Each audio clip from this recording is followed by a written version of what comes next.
across the UK, on DAB+, on your smart speaker, on your smart TV, and on your side. This is Talk.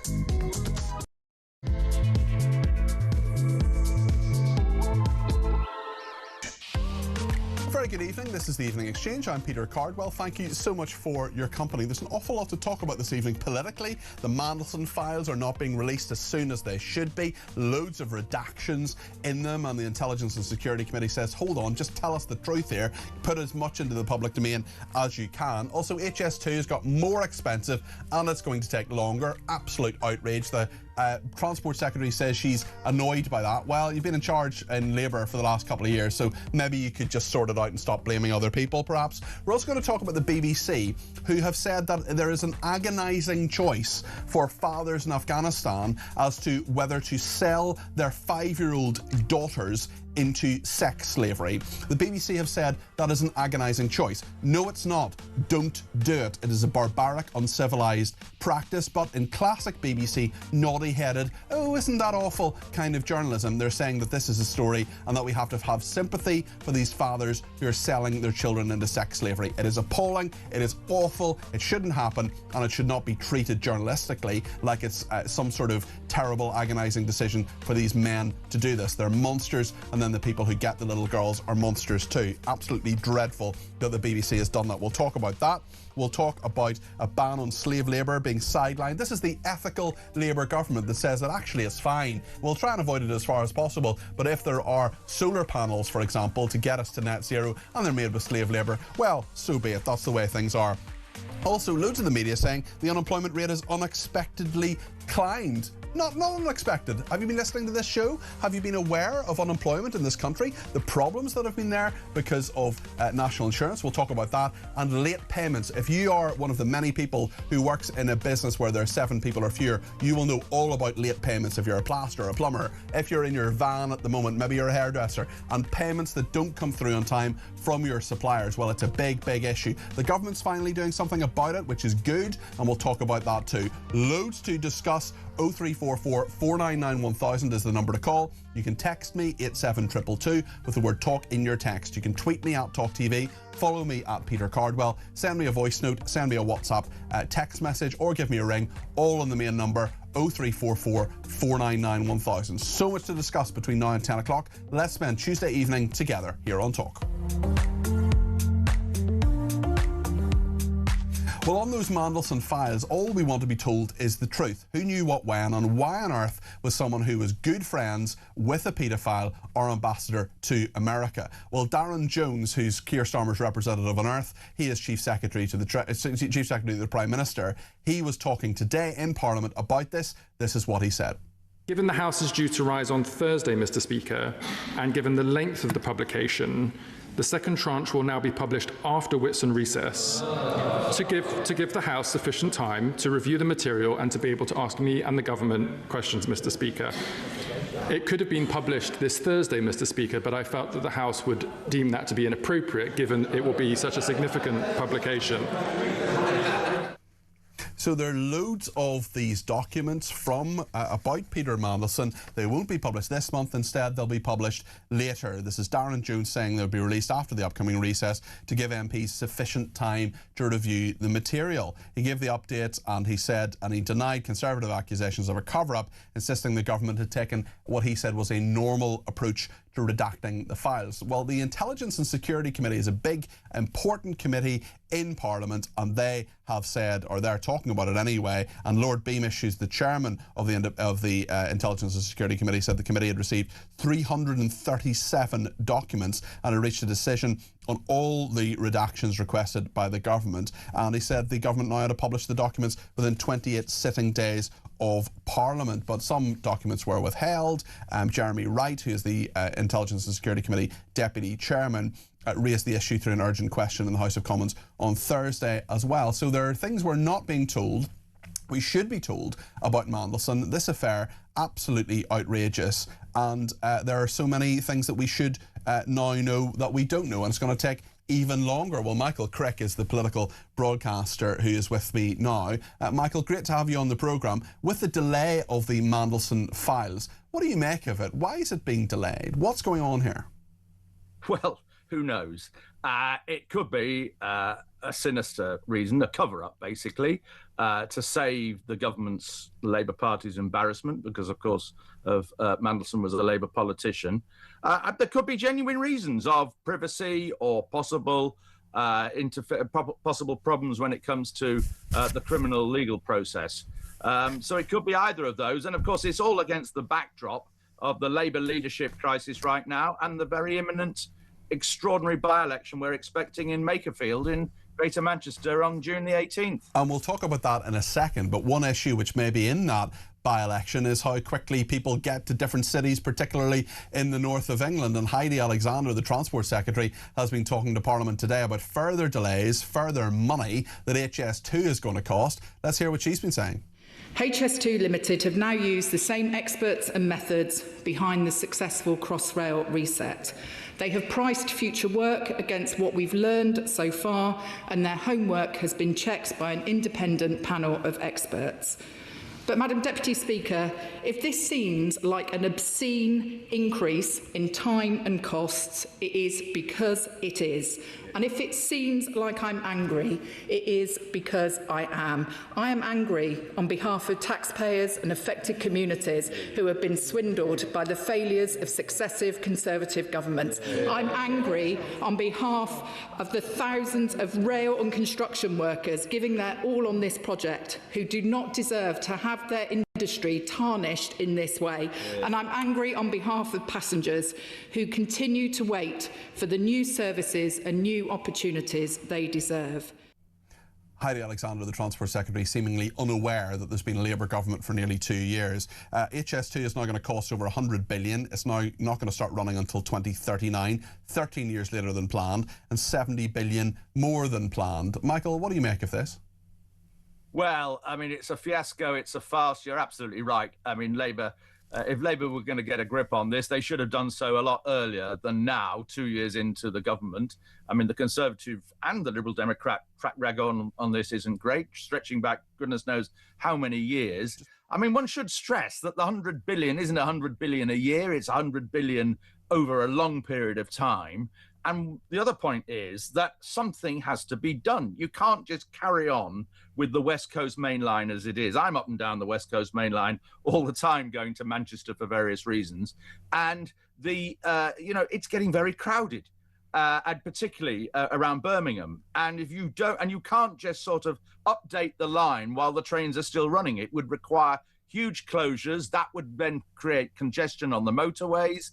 And so that's why HS2 is so badly needed. The only trouble is, why does it take us so long to do in this country to do these rail projects compared with, say, France or Spain or Japan? Partly because we're a more crowded island.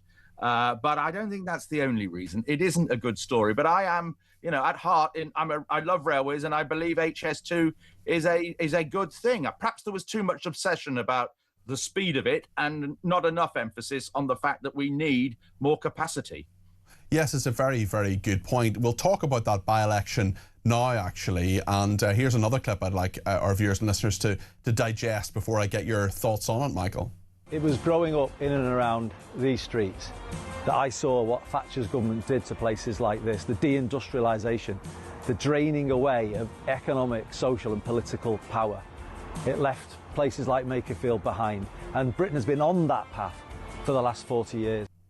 We know that Andy Burnham has been selected for Labour. We also know that there's a man called Robert Kenyon who was the Reform UK candidate the last time he's been selected. The Conservatives are going to put out whoever their candidate is tomorrow. Presumably the Green Party will announce their candidate. I know the Munster Raving Loony Party are going to run as our Restore Britain as well.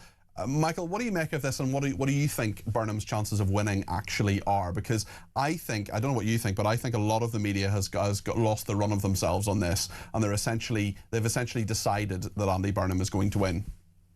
Well, I think he's got a good chance. I think it's about 60%, and I think that people who are based in London don't understand how popular Andy Burnham has become in the Northwest. And he's one of the 3 politicians in recent years that you can say are actually popular on the street. And I've seen that firsthand. And the other 2, I would say, are Farage and Boris Johnson, who's no longer in politics, of course. And I think that will be the decisive fact. I'd say it's a 60% chance. It's interesting, though, when you look at... It's a huge risk. If you look at the figures, it's a huge risk. Yeah, it's interesting as well when you look at those 8 wards that were up for election about 10 days ago in the council wards. Reform got 50.4% there, and the Labour Party got a lot less. But you think the personal factor and the personal touch of Andy Burnham will make him more popular and far more likely to win? Well, he's got proper local links. He was MP for the neighbouring seat of Lee. He's always been, well, sort of halfway between Manchester and Liverpool in terms of his background. So you can't say he's an outside carpetbagger, or at least the case isn't very strong. But I think that people there will enjoy having a political star, as somebody who, if he wins that by-election, has an extremely good chance of becoming Prime Minister. And, you know, I think constituents do like the idea of their MP being Prime Minister. That's another factor. The other extraordinary story today is the announcement of this guy, Robert Kenyon, as the Reform candidate who stood in this seat a couple of years ago in 2024, did very well. He came second to Josh Simons, and also was elected a Reform councillor a couple of weeks ago on Wigan Council. He amazingly is also a plumber, which of course Hannah Spencer is, the woman who won the last by-election, Gorton and Denton. He's an army reservist. He's worked in the NHS. But there are stories emerging on social media tonight that X suspended his campaign account from 2024. And also on social media tonight have been allegations that were made in 2024 by the anti-fascist group Searchlight that one of Robert Kenyon's Facebook friends was Gary Rakes, the leader of a group called the British Union, I think it's called, who see themselves as the reincarnation of Sir Oswald Mosley's British Union of Fascists. Well, Robert Kenyon can't be responsible for every Facebook friend that he has and everything they say and do. You make somebody a Facebook friend yourself, or you can disown it. But we need to know what is the relationship between Kenyon and Rakes, and we need to know why his account was suspended. Okay. I suspect Mr. Kenyon may not survive as a candidate. He's going to be under more pressure probably than any other parliamentary candidate in British history. There'll certainly be a lot of journalists looking into that, as you say. Let's see a little bit of his promotional material from Robert Kenyon. No doubt there'll be more about what Michael has talked about in the next day or two. Michael, you talked about people like Andy Burnham being sort of celebrity politicians. There was a sort of actual celebrity in some sense anyway, when we had a very strange combination of Bridget Phillipson and Gemma Collins today in the Department for Education. Gemma Collins, of course, made most famous by The Only Way is Essex. Let's just have a little look at this.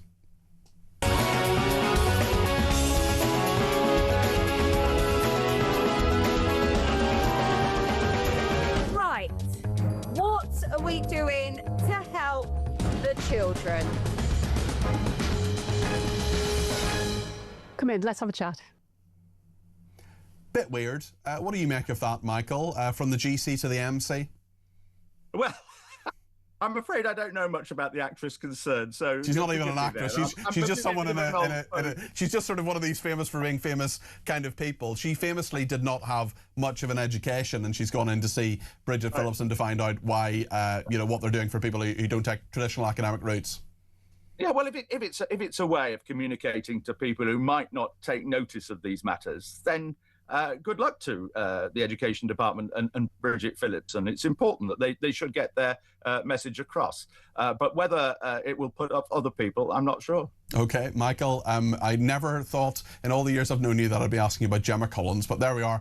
Michael Crick, the political broadcaster there. Thank you for joining us on the programme. Another story that's just emerged really in the last half an hour, so I want to speak to TalkSport reporter Tom Clayton about. This is Southampton being expelled from the Championship playoffs over the Spygate scandal. Take us through this, Tom.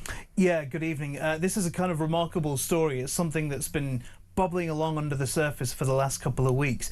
Basically, the story goes that prior to the first leg of the Championship playoffs, so the Championship playoffs, just to give you an idea, it's basically there's a playoff between 3rd and 7th, or 3rd and 6th, I think, in the Championship, and the winner goes through into the final, and then they go up to the Premier League if they're successful. Now, in the first leg of the semi-final between Middlesbrough and Southampton, Southampton were accused of having a member of their coaching staff go up and filming private training sessions, which under EFL rules you're not allowed to do up to 72 hours before the game, or from 72 hours before the game. So what's effectively happened is they have sent this accusation through. Southampton won this two-legged playoff semi-final, and they reached the final, which meant if they won, they would get promoted to the Premier League.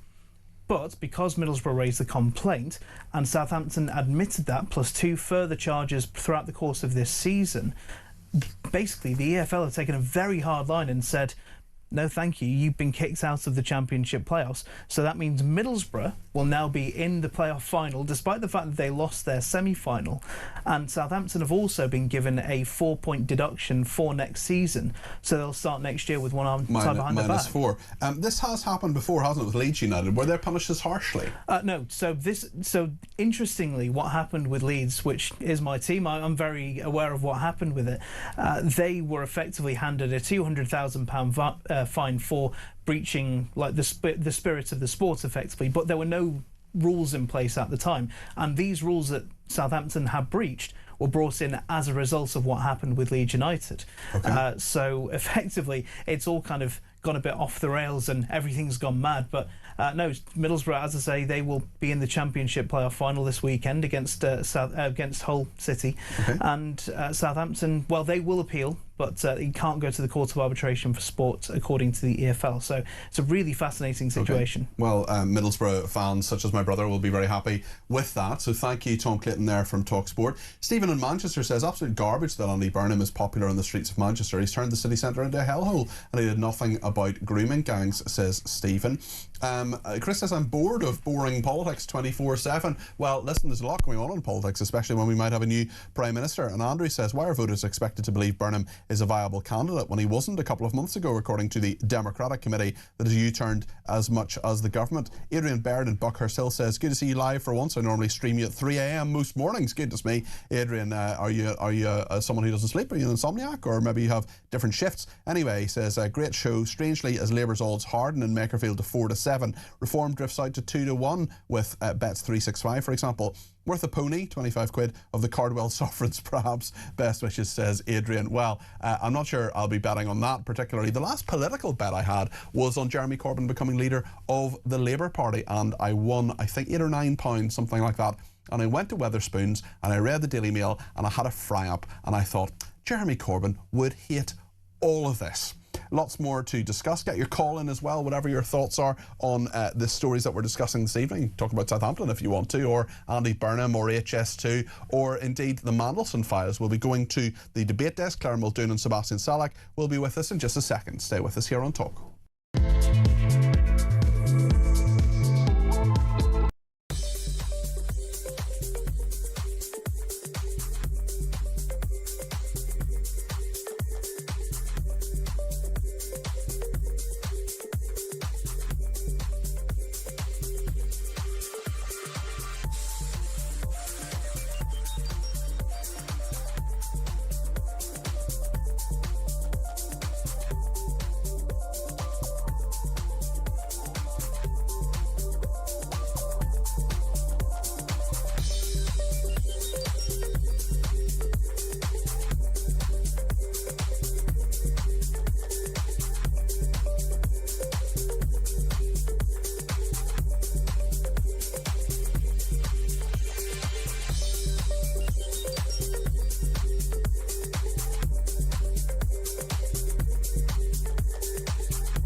not a wig. It's a nutty canister, either way. I mean, look at the nut. Bob Odenkirk! Saul was great. He was just a fresh air. Amelia Clark! Star Wars versus Game of Thrones. Game of Thrones, definitely. I'm loyal. Don't tell Alex Hassel! In season 2, a lot of us get our clothes off. You do know you did that in season 1? Exactly, that's true, yes.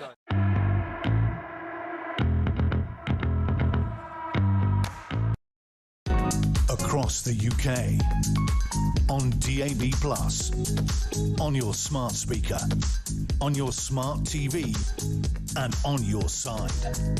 This is Talk.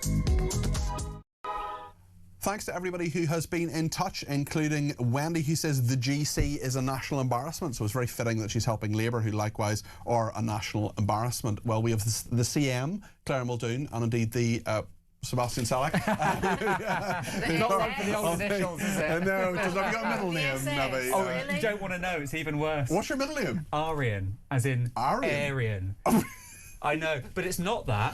It's because I'm half Iranian. Right. And it's a region of Iran, which is where it originally comes from. But it doesn't look great on paper, does it? SS, and your middle name is Aryan. I know. Not great. Anyway, thank you to Wendy. We've been talking about Gemma Collins being in the Department for Education. That's horrific, isn't it? It's very weird. Let's have another look at this clip with Gemma Collins. Why on earth is she in the Department for Education talking to Bridget Phillipson? The BP meets the GC. Let's have a look at this.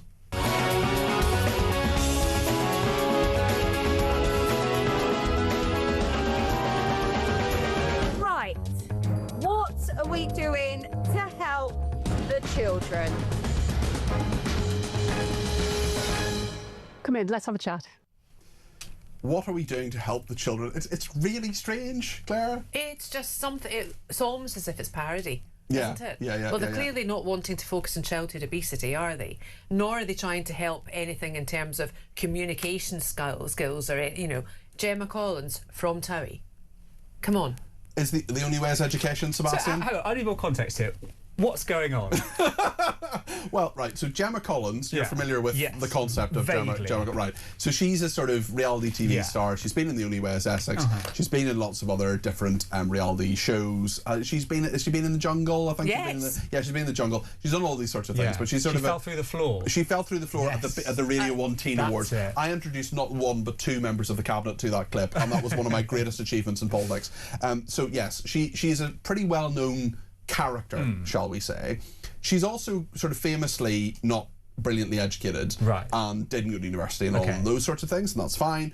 And she apparently has gone in to see Bridget Phillipson, who went to Oxford, about sort of what Bridget Phillipson, the Education Secretary, is doing for kids who aren't that academic. But they've sort of put out this strange video. And she's standing right outside the Department of Education as well. So it's not like it's not been framed as a skit. Almost, right? With that music and everything, But all the civil servants that were there have actually been asked to retweet it or put it up on Instagram. And you have to feel for these professionals that are going to then deal with whatever Bridget Phillipson's going to come out with now in terms of education. It's a complete anathema to me. I just don't know why they've done it.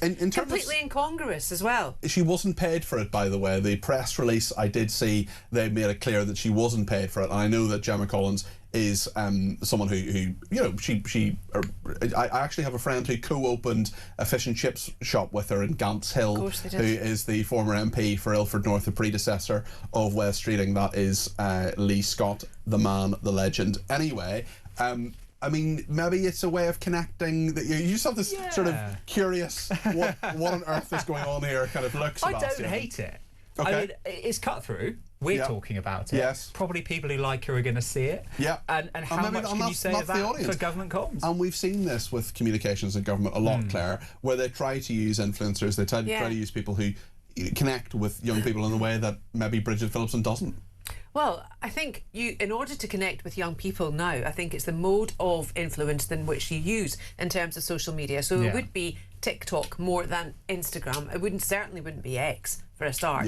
That's not the demographic Although maybe it's at all. on all the channels. Yeah, but you know, it's predominantly TikTok. But I wouldn't have thought that Gemma Collins would have been. I think Joey Essex who really doesn't have a brain cell might have been better to go into the Department of Education to say, look, guys, here I am. He interviewed who was it? It was Ed Davey or someone that Joey Essex interviewed, and he said that he didn't realise the Liberal Democrats were a thing. Yeah. And he said they were, like, he got the name wrong. He thought it was like the literal Democrats or something. My favourite Joey Essex story was that he bought a very expensive watch, and he couldn't actually tell the time because he wasn't able to.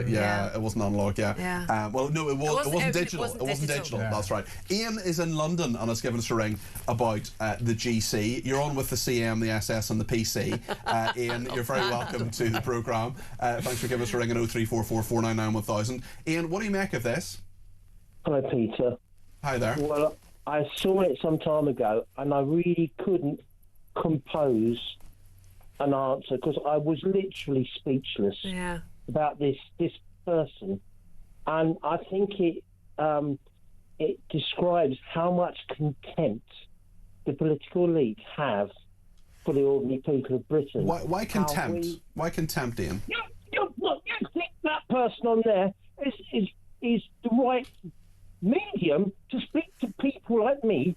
I'm 65, but I remember when I left school without any qualifications, because I went to a woke local think school, and I discovered the value of education when I worked in the health service and I was in the army. Well, I'm delighted you did, Ian, but maybe you're not the audience for this. Maybe this is younger people who relate to Gemma Collins in a way that you don't. I stood as an independent parliamentary candidate, right, and I spoke to young people, local school, outside, about 12 sixth formers, before they had the right to vote, but I knew it was coming. Yeah. And I engaged them for 20 minutes about the need of political engagement. I talked about the ancient Greeks, I talked about the French Revolution, the American Revolution, political history, and they got the memo. Okay. They sat there and they got the memo. Okay. And if you want someone to communicate, remember that his name escapes me. You know the boxer with the monocle? Frank Bruno. Nigel Benn. Nigel Benn. Sorry, no, Nigel Benn. It wasn't him. It was the guy with the lisp. Was that Nigel Benn? No. Chris Eubank. Chris Eubank. Sorry, Chris Eubank. Chris Eubank. Yes. Now, he used to come on quiz shows, right? Yeah. And he would be embarrassed because of his lack of knowledge. He went to university and got a degree. He insisted that his son, before he went into boxing, got educated. That's the person you want. Okay. That's the inspirational person. Yeah. Who could. It was like listening to Cromwell's speech. I mean, he talked about his education. That is a very interesting point, Ian. Just stay where you are for a second, Ian. I'll bring you back in a second, because essentially, are you then teaching children to say, right, well, if you don't, get qualifications, I'm not saying that's a good or bad thing. It's generally a good thing, generally seen as a good thing. But there are lots of people who have really successful careers who aren't academic. That's absolutely fine. We need to be different in how we deal with people. We don't need to look down on people who do jobs we need. But Gemma Collins, does she do a job we need? I mean, she's someone who's been very successful, made a lot of money out of not very much, actually. And does she have a talent? Well, whether she does or she doesn't, people aspire to do that job in the loosest term, and those people are going to listen to her. And so she has an audience. We've got to harvest that stardust as much as we can and use it to reach people who we otherwise wouldn't be able to reach. Claire? I just think it's too manufactured, to be honest with me. And she is very successful. She's got a clothing line. She's a multimillionaire. She independently is very wealthy from her own hard work and due diligence. But is it hard work though to be an I'm a celebrity? She only got there because she was on another reality show. What we have to face, and because of the allegations that were brought up in BBC Panorama last night about Maths UK, we will have to have a conversation about reality TV. So therefore, I think it's been another own goal really for the Labour Party, because I think we have to move away from characters, for want of a better word, like that, because I think she is playing a persona. Let's go back to Ian. Ian, what do you think about what Sebastian and Claire said? She's a pound-down version of Baroness Mo. She's a grifter. She's a grifter. They keep talking about children in poverty. The path out of poverty for youngsters is education. Education, Ian, you're bang on. Education. Not funding their scummy parents who waste every piece of money on online bingo, drugs, cigarettes, pay-per-view reality TV instead of doing their job as a parent. Okay. Education. Okay. Ian, listen, thank you for that. Just on Joey Essex, just to clarify the point on Joey Essex, he interviewed the former Deputy Prime Minister, Nick Clegg. He thought the Liberal Democrats were called the Liberal Democrats, which they weren't. He asked if Mr. Clegg's surname was Legg, not Nick, like Nick Legg rather than Nick Clegg. So there we are. I met Joey Essex once, so it really was a meeting of minds. Graham says, does the GC even have a GCSE? Says Graham and Bushy. To help the children, we should keep them away from Gemma Collins. I don't think she's a malign influence. I don't think she's a bad person necessarily. But whether she's someone to talk about education, I'm not sure. Paul is in Belfast and says, Burnham won't win the seat. Miliband will be the next Labour leader and the Prime Minister. I bet £1,000 at 11-1 on Ed Miliband, or Millipede as he calls him. It's a no-brainer.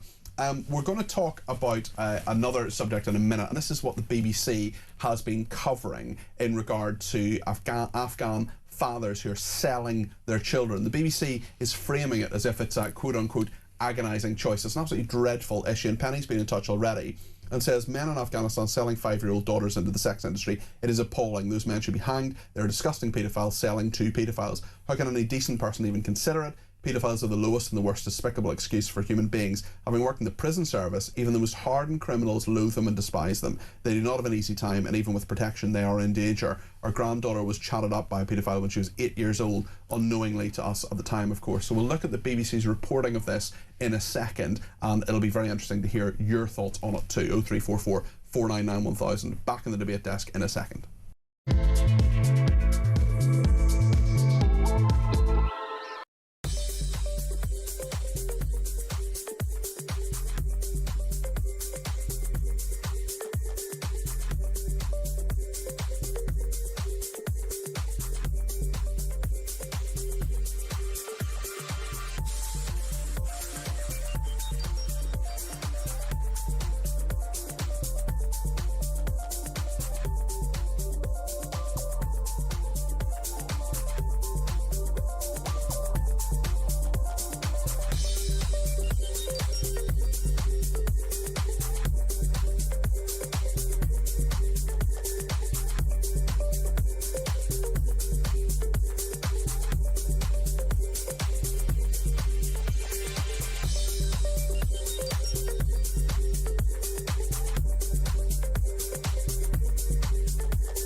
Across the UK, on DAB+, on your smart speaker, on your smart TV, and on your side. This is Talk. Lots of discussion about Gemma Collins. Peter in Shrewsbury says that it'd be better off having Greg Davies. At least he has some relationship with education. As he was the headmaster in the In-Betweeners. Yeah, he was a teacher. That's right. It just shows how poor their judgment is.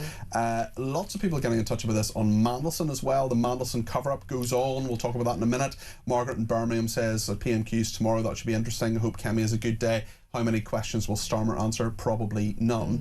And another person says, can Britain survive another 3 years of Starmer? No, it can't survive another 3 months. But who have they got in this place? Burnham is not popular, and Angela Rayner would be worse, as would Ed Miliband, who would be as welcome as a dose of... Well, I'm not going to read that. I'm not going to read that out. There's a couple of things in this from Penny that are not quite... I sort of self-edit in my head. I fear we are well and truly doomed, says Penny. Speaking of the Makerfield by-election, where do you think things are at the moment? There's talk, Sebastian, of Keir Starmer sabotaging things for Andy Burnham. I don't really buy that. I mean, look, weird that it's gone down that avenue of we're all talking about Brexit now. I think it's been taken slightly out of context in that a lot of people seem to be airing a view that is consistent, and it largely aligns with my own, which is that yes, Brexit was a mistake. Yes, we must accept the result of the referendum. No, we mustn't go back immediately. Yes, hopefully within a few decades we can look at it. I don't think anybody's advocating for go back into the EU in the next Parliament. That would be, I think, a very, very difficult political battle to pick. Claire? I think the reason we're talking about it now is because Burnham, of course, has said he wants to rejoin the EU, but Makerfield is a seat. 65% of the electorate voted to leave. So therefore he's now thinking, gosh, you know, I'm leaving Manchester. I'm taking and he's taking a huge risk by running in this election, because the Reform and Labour are sitting just now polling at 50% each. So massive risk. And I hope he doesn't, if he loses it, I hope he then doesn't go back and says to Manchester, well, I want to be your mayor again. Well, he's not giving up the mayoral role, so if he doesn't win, he's going to continue to be mayor. He did say he'd serve a full term, but I suppose things do change. I wonder, Claire, from your perspective, actually, the Mandelson affair keeps coming back up. We've heard about the redaction of those documents. In fact, before we get Claire's reaction, let's just see what Darren Jones said about this. He's Chief Secretary to the Prime Minister, and he was talking about this in the House of Commons today. Given the House is due to rise on Thursday, Mr. Speaker, and given the length of the publication, the second tranche will now be published after Whitsun recess to give the House sufficient time to review the material and to be able to ask me and the government questions, Mr. Speaker. It could have been published this Thursday, Mr. Speaker, but I felt that the House would deem that to be inappropriate, given it will be such a significant publication. Claire? Well, look, they're fighting fire at the moment, I think, with Burnham, with the Starmer leadership, with Wes Streeting resigning. I don't think they want any more scandal this side of the Whitsun Sunday, to be fair. And I don't think we as a public really need to know about this tomorrow or indeed on Thursday. So we'll know eventually. Is that okay? Well, there's part of me that thinks there's bigger things going on. Mandelson is now no longer in position. Starmer has taken a lot of flack from it, and his premiership, for want of a better word, is up against it. Because of that, not in spite of that. So I don't think it would be very helpful for anybody right now if we were just to have all the information now. What's going to happen, really? Sebastian? Well, Darren Jones makes a very good point as well, that you don't release this information and then immediately go to recess. You want MPs to have the chance to debate it in Parliament, to have that conversation properly. And I think it's what the Speaker would want as well. So it's only a few days of delay. It makes sense to me. Now, let me ask you something about something that's broken in the Telegraph newspaper. Throughout this programme, papers put out, things that are going to be in the physical paper the next day. They put them out online, and this is Rachel Reeves urging supermarkets to cap grocery prices. The Chancellor has asked grocers to cap how much they charge shoppers for staple items in return for relaxing some red tape as she attempts to limit inflation worsened by the Iran war. The proposal has angered many across the retail sector, who described it as a desperate attempt to tackle the cost of living crisis, making a return to the failed policies of the 1970s. What do you make of this? I think it's a horrific thing to do, and I'll tell you why. It won't just be us having more money, say 5 pence for 4 pints of milk or 10 pence for a pack of butter. This cost will be added on to the already squeezed dairy farmers of this country, and all the produce that's made, delivered and manufactured in this country will suffer. It'll be the manufacturers and the farmers, and I don't want anything else to harm the farmers. Sebastian? Well, this is interesting. It was initially an SNP policy. It's something they had bandied about. My understanding of this is that it's voluntary. They're not forcing anyone to do anything, but they're saying if you do fix prices, then we will give you these incentives. Now, it's a very competitive industry anyway. We all know how much you're far more likely to go to a supermarket that has lowered its prices. Well, they already are lowering their prices. You go into any supermarket and they tell you how much cheaper they are than the next one. So I wonder how much of an impact this would have. I'm open to it, but I don't know that necessarily it would move the needle. I think the whole way we shop now actually has changed. We know that, and I think if we look at a lot of big supermarkets have localised stores. Now, they cost a fortune for staples. They're much more expensive than the supermarket version of themselves. So we pay for that convenience, and that's another issue. I think if we just go back to buying like what we need when we need it, I think we can all do a lot better, and we can all save a lot more, especially if we start cooking from scratch more. it raises the prospect of loss leaders as well, which is illegal. That's milk. Exactly, yeah. Which really screw the farmers. Yeah, you're completely right. And margins are so low in supermarkets in general. They're something like 5%. Yeah. So you wonder how much more they can be squeezed. But will we get to the point where the government is encouraging supermarkets to offer more loss leaders, which goes against the tradition in other countries? In France, that's illegal. So there's an interesting cultural rub there as well. Yeah, it's very interesting, and we'll come back to that, certainly. Pull the other one. Hey. Steve's been in touch and says Brexit wasn't a mistake. Self-serving, bone-idle politicians are the mistake. Robert says, I bet Gemma Collins wasn't there promoting nutrition and a healthy lifestyle. And not to think life is free. It takes hard work, and the first thing to be learned is respect, says Robert. And elocution lessons. Both for her and Bridget Phillipson. Ooh, harsh. Well, but somehow fair. Like the Hungarian police. Lots more to discuss. We will talk about that Afghan story on the BBC in just a second. And Richard in Leicester is challenging Claire and says, how very dare you? Why does Claire think we shouldn't know why Madison, who does she think she is? Isn't there enough being hidden from the public, like corruption? What would you say to Richard? Richard, you're feeling brave tonight. And what I would say is that I'm not saying we shouldn't find out what's in them. I'm just saying at this precise moment in time, I think there's enough going on, and this Mandelson rubbish is going to come out at some point in any event. We'll get there eventually. We'll get there let's get our eventually. boats. Lots more to discuss, including that BBC reporting of Afghan fathers selling their children into sex slavery, which has been treated sympathetically. It's an absolute scandal. We'll talk about it next. Stay with us.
Not wig. It's a nutty canister, either way. I mean, look at the nut on it. Bob Odenkirk! Saul was great. He was just a breath of fresh air. Amelia Clark! Star Wars versus Game of Thrones. Game of Thrones, definitely. I'm loyal. Don't tell Alex Hassel! In season 2, a lot of us get our clothes off. You do know you did that in season 1. Exactly, that's true, yes.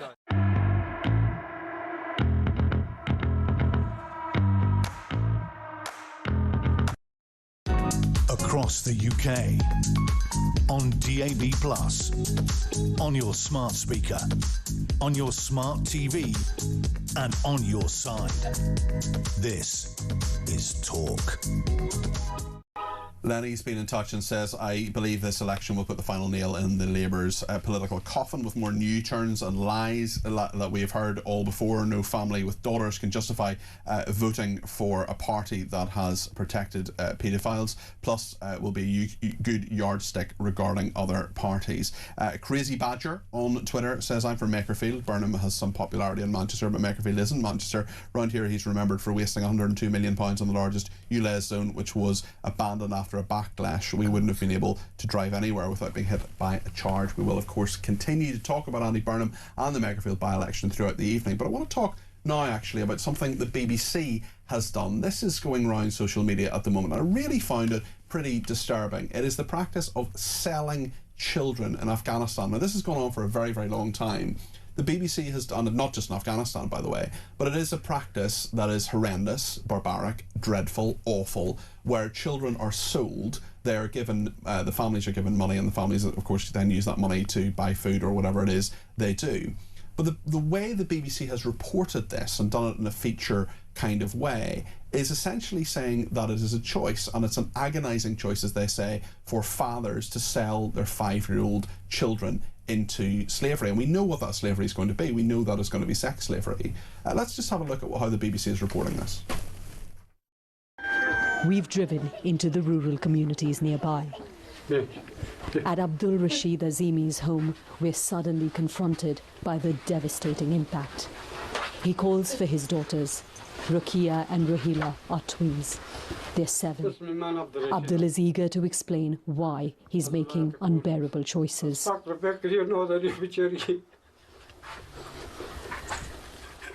I'm ready to sell my daughters. I'm poor and in debt.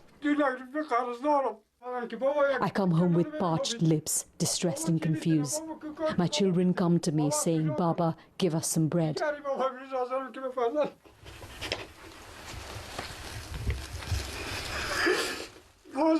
But what can I give? Where is the work so I can earn? It breaks my heart, but it's the only way to feed my other children, Abdul says. Claire. There is no unbearable choice here. He clearly has commoditised his children, and I think it's absolutely hateful, spiteful, and completely and utterly repugnant. It is totally barbaric, and I'm concerned at how this is being reported. What do you think, Sebastian?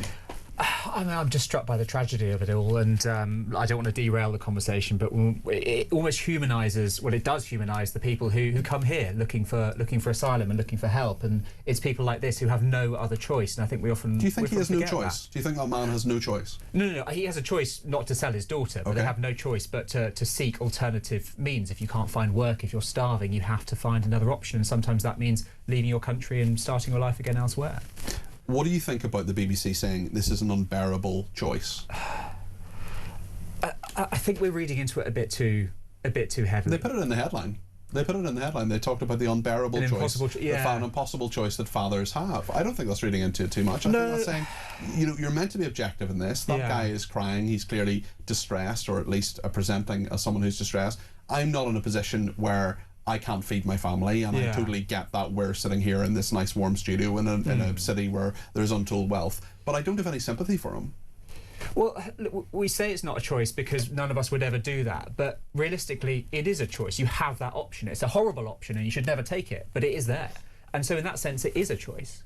They could have an option not to have the children in the first place. I think there comes a point, Sebastian, where one, regardless if one is a parent or not, and you two aren't, I am. And I think that there is no choice in that. And that man also is making a choice between his children. Because there are other children that he could sell. But I am too very concerned about the way that the BBC are framing this as it's something that the father is agonising over. There is no agonising over it. You give of yourself for your child more than you would take from your child, or more than you would sell your child. For heaven's sake, this is barbaric. Serena has been in touch and all says the charities for this. If these Afghani fathers can sell their babies into the sex trade, no wonder we have a real and growing problem with sexual deviants arriving in this country. Furthermore, to all those human rights people who campaign for illegal migrants to come in and stay, I hope you're proud of yourself, says Zarina. We'll talk more about this in just a few minutes' time, and we'll get into this in a bit more detail, but I am very, very concerned about how this is. This is public service broadcasting. It's certainly, I'm not saying you shouldn't report on it, but it's interesting how it is portrayed. It's also not a new thing. It has happened in lots of different countries. It is But where are dreadful. Amnesty International and Save the Children and the Red Cross in all of this? I mean, I pay money to these charities. I want to know where the money is going. That is where it needs to go. Save children. Are we in danger as well, Claire, of saying, well, this is a cultural issue, and it's to me, I have a friend who we both worked as BBC producers. I spoke to her this evening actually, and she coined the term naughty-headed BBC journalism, where you go, isn't that dreadful? Nod your head and say, oh, that's a cultural issue, that's something we can't really get into, or we can't really condemn those people because we don't have that choice, or we're not in that situation. Well, no, I think we can. I think we can have an opinion and I think the BBC, as a British state broadcaster, can get into that, because they are part of the only news teams still with reporters in most areas of the country, and most countries in the world, and I think it's their job to report on heinous, awful, disgraceful things that are happening. But not but not frame it in a sympathetic way, in a very factual way. Unbearable choices is how it was described. What do you think of that? What do you think about what Claire and Sebastian have said about it? 0344 499 1000. I want to bring it back a little bit now on the debate desk to this country and what we're talking about, because I was astonished, again, talking about other reporting, quite a number of outlets saying the unemployment rate climbs unexpectedly, job vacancies plummet to a 5-year low amid the Iran war shock. I mean, I had absolutely zero surprise about this. We're talking a little bit later on about an issue which may seem a little bit a little bit specific and maybe a little bit obscure, but late payments are something that's a huge issue for basically anybody with a business. If the 99% of business in this country has 7 workers or fewer, and the government is, I think, properly doing something to curb late payments and having better legislation around that. We're going to speak to a business in that situation that's dealt with late payments a little bit later on. But Sebastian, with that in mind, they're struggling to employ more people, and the unemployment rate climbing. It wasn't a shock to me. Was it a shock to you? No, it's more that it's climbing by more than they expected. You know, you have analysts make their estimates, and then the reality comes in, and you compare that reality to what the consensus estimate was. No, but I'm not surprised that it's gone up, because we've had a huge external shock. We have a fragile economy domestically as it is. So, yeah, of course, we're going to go through a really rocky time on unemployment.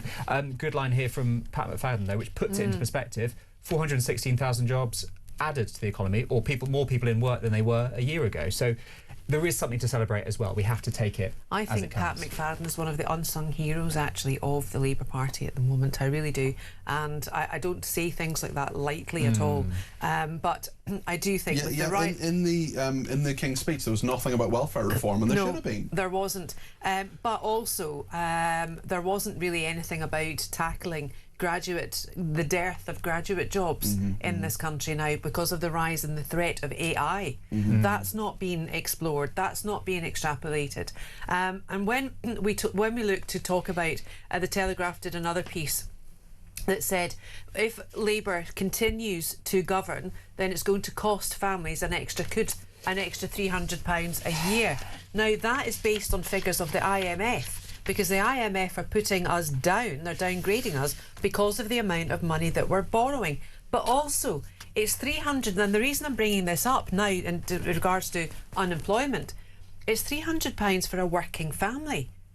What is a working family anymore? Because there's a lot of... We've got to address this. So the IMF have upgraded the UK economy. This is from the OBR, and this is assuming that the increased borrowing costs that we're seeing at the moment are sustained over a 5-year period, which is a big assumption. Is a huge, big assumption. So I think this £300 figure is completely rubbish. It's come from the Tories. It's there to attack. I wouldn't read into it. Well, I disagree. OK. Tell us about the new High Street Crime Unit to target gangs fronting shops. We talk a lot about all sorts of issues in regard to shoplifting. It was a big issue last night. Claire, just take us through this and give us some of the detail of this. I think this is a really good piece of legislation that might be coming in. It's based on a BBC investigation, and I heard as well today that the police are going to tackle barber shops, vape shops, and all of these shops that we think there is illegal activity going on. I've seen it in action, and car washes and all of the industry, all of these shops that are now moving into high streets that don't have anything else apart from tanning shops, estate agents, and very little else. No real independent traders. Maybe the old bank, but fewer of those, Peter. Yeah. And now what we're seeing is everyone knows them. Everyone talks about them. The barber shops and everything else. And it seems to be a laundering of cash going through. And we talked about this exact point yesterday about payments for small boat crossings going through some vape shops. Well. Yeah. And I'll rest my case about the fire in the vape shop in Glasgow. Car washes, and some vape shops as well that are being used to traffic children. Children are being given vapes as rewards for being trafficked. It's a really big deal for the government to deal with. Sebastian, what's your take? Phenomenal amounts of money as well. £1 billion of criminal cash laundered through these shops every year. And I think this is really important. I'm glad this is happening. What we can't do, though, is return to the hostile environment, because there are many immigrant-run businesses that are completely legitimate. It's just people trying to make a living. What we can't do is scare them, make them feel unwelcome, treat them as if they are criminals. And so it really comes down to the tone and the reality of how this is executed. What about the people who are scared of the crime on their high street, though? I mean... And their neighbourhoods. I mean, it's awful. Okay. Look, we should tackle this, but what we shouldn't do is malign people who are innocent. You've both been criticised by our texters. Maybe I can put some of it to you and allow you to have a right of reply. Elisa in Chelmsford says Sebastian is trying to find some kind of justification for the BBC's reporting of the Afghani girls being sold. Really, Sebastian, I know he is here to present an alternative view, but there is no alternative view. The whole situation is too heartbreaking to contemplate. Yeah, look, I think what they're doing is abhorrent. I just think that none of us in this country could possibly put ourselves into the shoes of that man. I think we can tell what right from wrong. Sherry's been in touch, and Claire Muldoon, and says Claire Muldoon's swipe about Gemma Collins' weight was cruel and unnecessary, a dreadful way for a woman to shame another woman, especially as the GC has spoken publicly about the battle she has faced with her weight. It is not cool, says Sherry. Well, Sherry, thanks for that, and I take your point on board, obviously, and some might say, who am I to comment? But what I would say, in response to what you're saying, the government are trying to tackle childhood obesity, and is that really the role model that they need within an education setting to help them with anything like that? Thank you both very much indeed, Claire Muldoon and Sebastian Salek, with another excellent As are you, debate. Another good little letter in the middle there. Well, it's very important to remember the letter in the middle. Lots of people getting in touch about the story we're going to cover next, actually, after the news, which is about this BBC Afghanistan discussion. And Martin in Caversham says, is the man in the footage crying because he has got less than the going rate for his daughters? Clearly too much to comprehend. No, Sebastian, this is an advert to reject such people from the British Isles. It is disgusting. Wendy says he's trading his daughters into a life of sex abuse in exchange for money. He should burn in hell, and we absolutely should not allow anyone with that mentality to set foot in this country. Amanda in London says the BBC have the same delusional and overblown impression of themselves as the government. They're so blinded by their righteousness they cannot see the error of their ways, says Amanda in London. And Zarina says there are choices. Stop having children. We will discuss this in more depth after the break, which is something, you know, every now and again there are these things that go around social media. We see them and we think, actually, should we ask our viewers and listeners about this? And Nuria Khan, who's a journalist and host of Beyond Belief, really interesting person. She describes herself as a former Muslim. She is going to be on with us in a minute or two, so I for one am very interested to hear what she has to say about that too, but also you as well. 0344 499 1000, the number to get your call in on, or your message. Another person says these dodgy shops have been around for years. Dodgy cigarettes were in abundance for years. Now they've just diversified their criminal intent, talking about the high street there. And Melanie says, are these shops laundering money, or are they visa cons, employing endless people so that employees can't get work? Employees can get work fees as well. I think that's perhaps part of it too. The discussion will continue in a few minutes' time. Do keep tuned, and the news is next, and then we'll talk about that main story. 0344 499 1000. Stay with us here on Talk.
across the UK, on DAB+, on your smart speaker, on your smart TV, and on your side. This is Talk.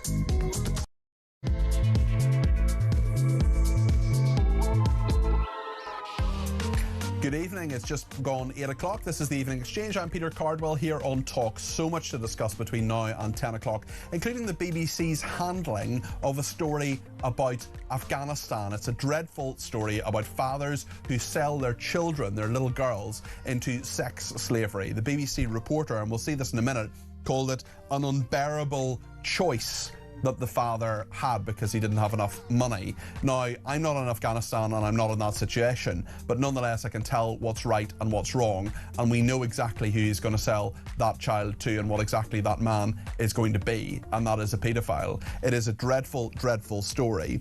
Lots of people have been in touch, and the way the BBC has handled it, I think, is wrong. We'll talk about that. We'll talk about late payments as well. If you're a brickie, if you're a plumber, if you're in your van right now, maybe heading home from a job, you will know that late payments are the absolute scourge of the small businessman and woman, and the government is doing something to try to fix it. We'll talk about that a little bit later. I know there are loads of people who work in businesses, the grafters, who have 7 or fewer employees in their business. We're going to talk about late payments. We're going to talk about what's happening with Andy Burnham and that by-election as well, and also HS2 descending into yet further chaos. It's more expensive and will take longer than we thought it would. So much to discuss. 0344 499 1000.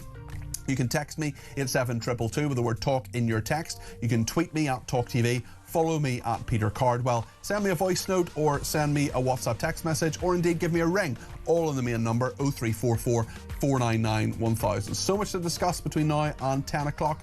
I want to do that with you here on the Evening Exchange, here on Talk.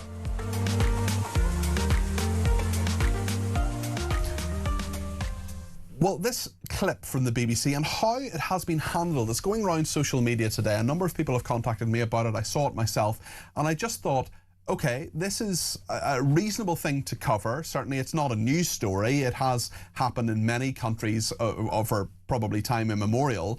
But essentially it's about the fathers in Afghanistan who have very little money selling their daughters into sex slavery. This is how the BBC reported this. It's on their website right now. It's going to be on many of their news programmes over the next 24 hours or so. It's been running today. Let's just have a quick look at this. We've driven into the rural communities nearby. At Abdul Rashid Azimi's home, we're suddenly confronted by the devastating impact. He calls for his daughters. Rukia and Rahila are twins. They're 7. Abdul is eager to explain why he's making unbearable choices.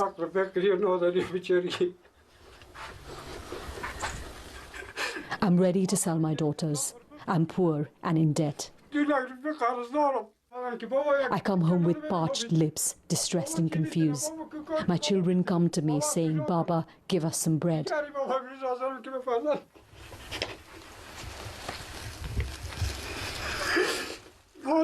But what can I give? Where is the work so I can earn? It breaks my heart, but it's the only way to feed my other children, Abdul says. An unbearable choice and the only way to feed his other children. There are loads of people who've been in touch about this. Nat says, how on earth is it even a choice? If that's a choice, how about the murder of all his children? That's hardly worse. Chris says, Cardi P, it's no surprise that these monsters sell their daughters. The reality is women and girls are second-class citizens.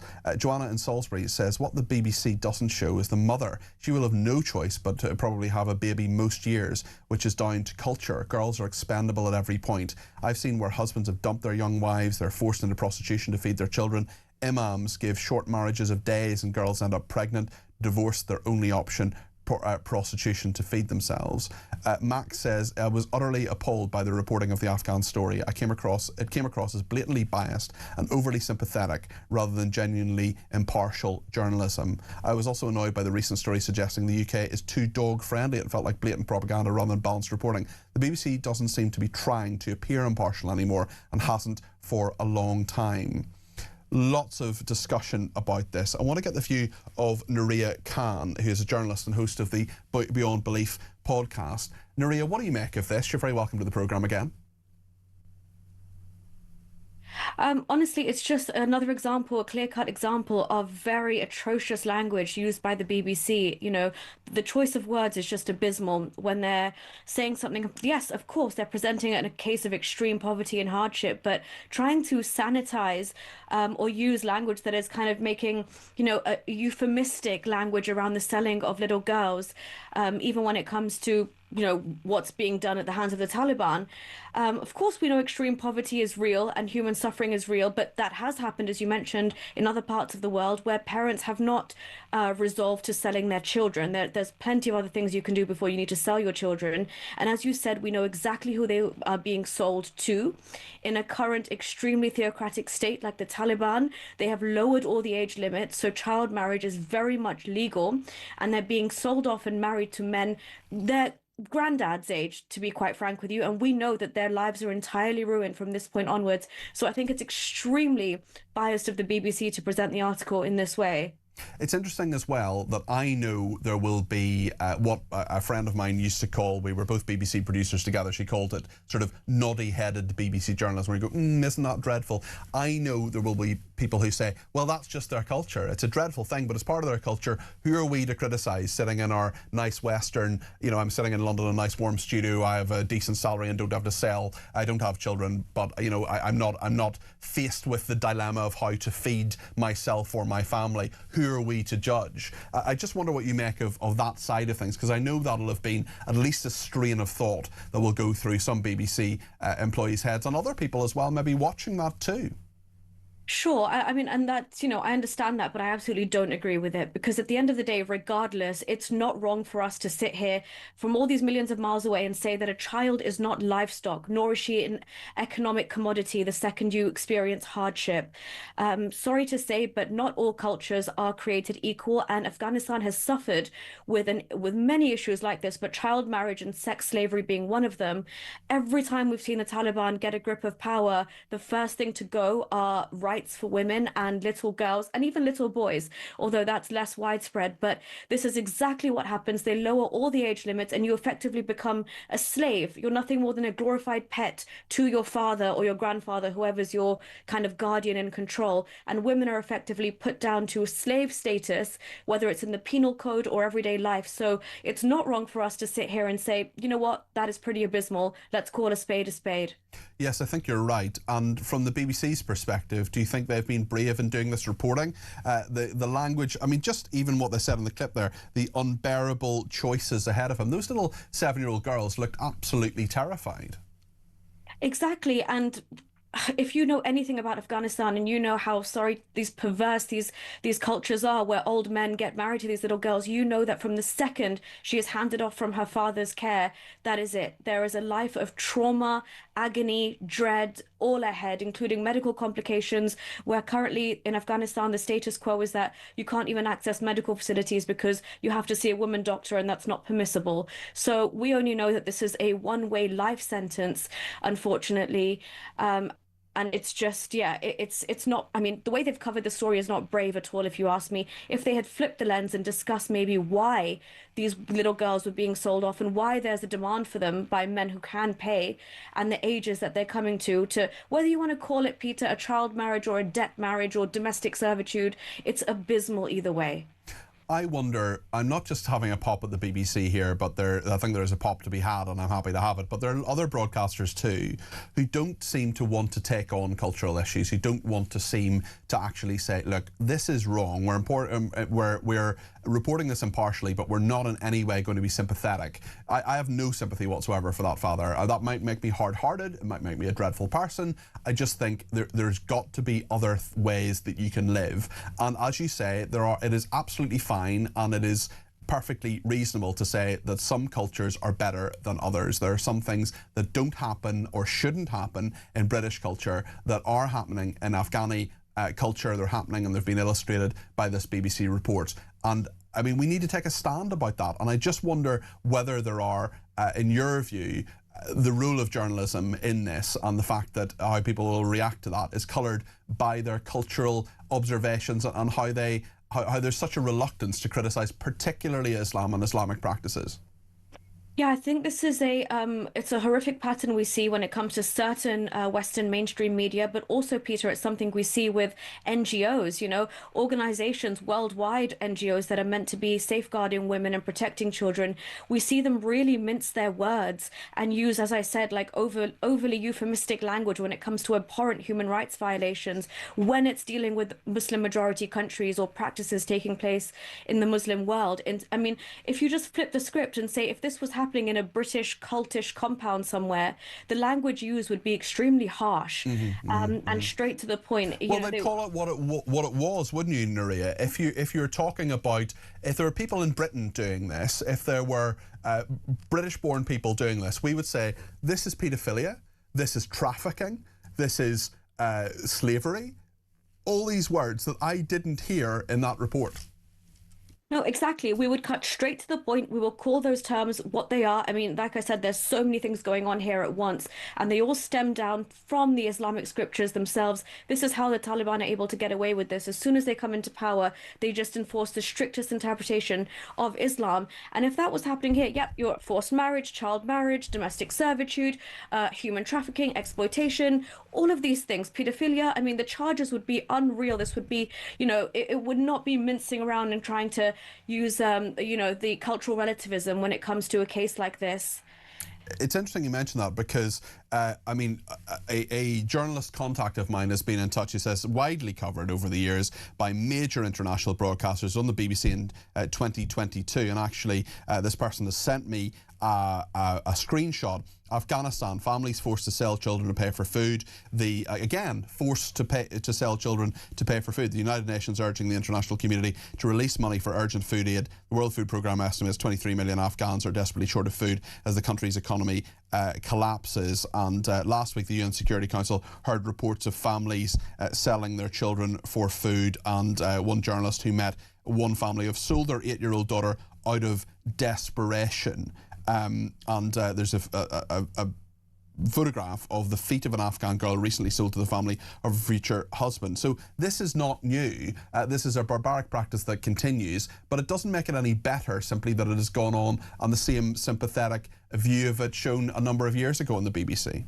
Exactly. I mean, this is continual. I've been covering this for a number of years as well. And I've seen the same language be used. And, language means something. Words have power. Semantics are important.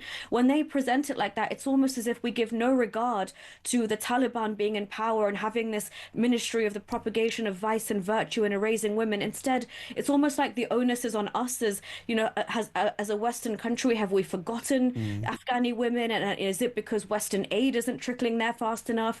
It's a very warped way to present the facts. Yeah, and I think with the fact they've covered it in various times in a war where they're not even covering a new story, they're just churning out the same stories presented in a similarly sympathetic way. Thank you for your analysis. I really appreciate your contribution to my programme, and it's not the first time that you've made some really excellent points. So thank you to Nuria Khan there, who is a journalist and host of the Beyond Belief podcast. Lots of people getting in touch about this. I think we'll take a call on this actually in a second. Just after the break, we'll speak to callers about all sorts of issues. If you do want to react to this, drop me a text, 87222 with the word talk in your text. You can tweet me at talkTV, or you can give me a ring or WhatsApp me or send a voice note on 0344 499 1000. It is just disgraceful how this is being covered, the way it's being covered, the sympathy that has been given. It is a barbaric, horrendous practice and should be ended immediately. Stay with us.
It's a nutty canister, either way. I mean, look at the nut. Bob Odenkirk! Saul was great. He was just a breath of fresh air. Amelia Clark! Star Wars versus Game of Thrones. Game of Thrones, definitely. I'm loyal. Don't tell Alex Hassel! In season 2, a lot of us get our clothes off. You do know you did that in season 1. Exactly, that's true, yes.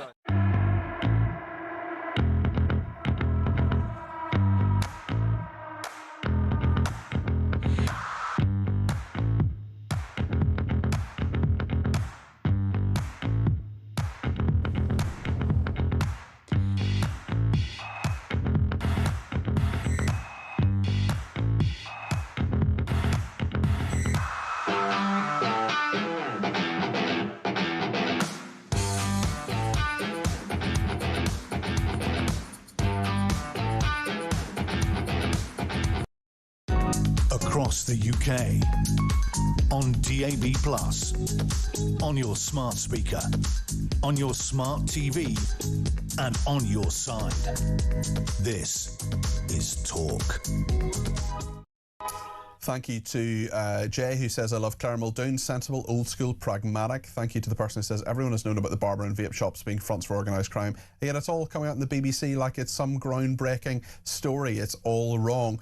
Certainly what we've been talking about on the BBC is this story. And I'm going to show you this clip again, actually. This is about fathers who are selling their children into a life of sex slavery, and the BBC has done it in such a sympathetic way. I think it's totally wrong. Let's just see this clip again.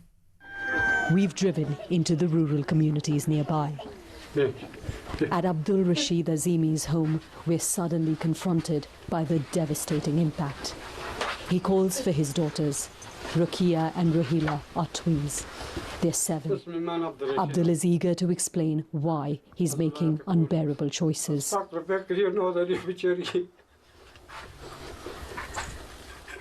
I'm ready to sell my daughters. I'm poor and in debt. I come home with parched lips, distressed and confused. My children come to me saying, Baba, give us some bread.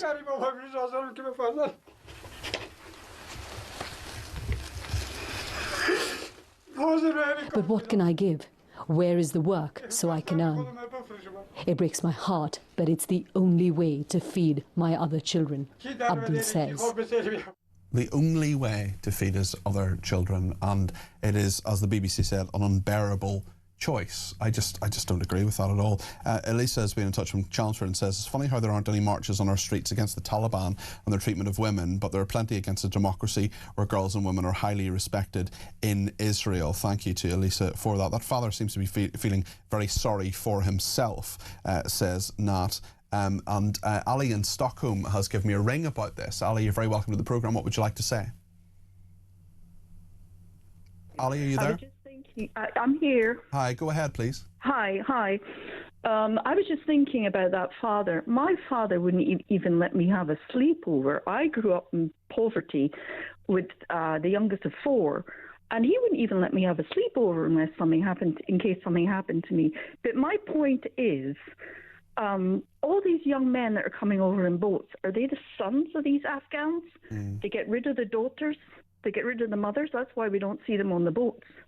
It's a very interesting point. In terms of what is actually happening there, do you agree with the BBC that it is an unbearable choice for the father to sell a 7-year-old girl? I think it's absolute BS. You do not... Well, just stop having sex, for goodness sake. Well, certainly we didn't hear from the mother anyway. We didn't hear from the mother. Which is an interesting point. Listen, Ali, thank you for your points on that. I think you're as horrified as the rest of us. We have a voice note now. Ross has been in touch from Manchester. This is what Ross says. Hi, great show, Peter. Ross from Manchester. To Andy Burnham, you had a caller on before saying he's very successful in North West Midlands. He is not successful in the North West. He is not liked in the North West. We see that guy as a left-wing failure to the North West. He has done nothing positive.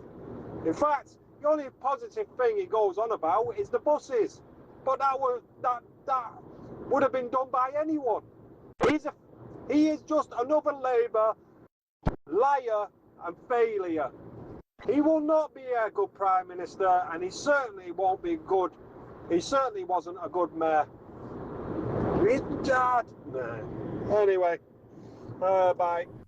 Thank you very much indeed. There's quite a lot on Andy Burnham that we'll be talking about throughout the programme. Certainly, very interesting point made by one of our texters who says the mothers in that situation in Afghanistan were perhaps victims of the same system when they were children. We didn't hear from the mother in that report.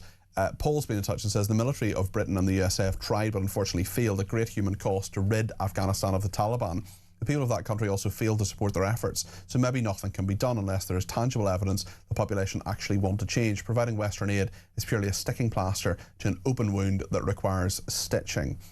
With Afghanistan, Martin in Caversham's been back in touch. He says it isn't just the girls they treat so despicably, the practice of boys and is utterly disgusting, and I just want none of these people in our country. He's given, Martin, I hope you don't mind I'm not reading out the whole of your message because it does describe a couple of things that actually I just don't want to talk about at this point just because of the time of the evening, although we are talking about a very, very serious and disgusting practice. Martin, I hope you don't mind, but thank you, and your messages are really good, and please send some more because you speak a lot of common sense. Joanna in Salisbury says, hi Cardi P, you ask how many of our military are forced to turn a blind eye on Afghanistan when training Afghan men, the T-boys that service the men. Very, very interesting point there. There's another big story actually around which affects a lot of our viewers and listeners today. We were hoping to speak to a guest on this, but sadly because of childcare issues the person has had to pull out. But we're hoping to speak to someone on late payments, which is something the government is going to do something about. The largest crackdown on late payments in over 25 years. It's a landmark bill entering Parliament that we're told, and many, many small businesses, the vast majority of businesses, about 99%, actually 98-99% of businesses have fewer than 7 or fewer employees, and late payments are a really, really huge issue for if you just don't get the cash flow into your business. Herbie in Harrow has been in touch, and Herbie, you've been a victim of this.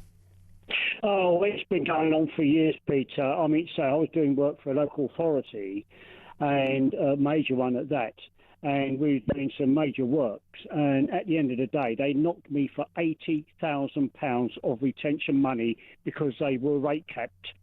And they said to me, Herbie, what will you be fighting us with if we go to court? I said, well, my money.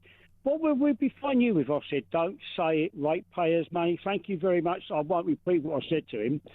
Unbelievable, but £80,000 back in the 80s was a lot of money, still is a lot of money, Peter. And I'd love to if I could ever got it back. Yeah, just because they were rate caps, and I had it with housing associations. It's going on for years and years. I'm the one that suffered in the end. £80,000, Peter, is no mean feat. Absolutely not. There's quite a number of people as well who are in a situation where they or even if it's a small amount of money, Herbie, even if it's maybe it's 500 quid, maybe it's 2,000 quid. I mean that's not a small amount of money. But if you're a business, you need the cash flow, especially if your margins are small.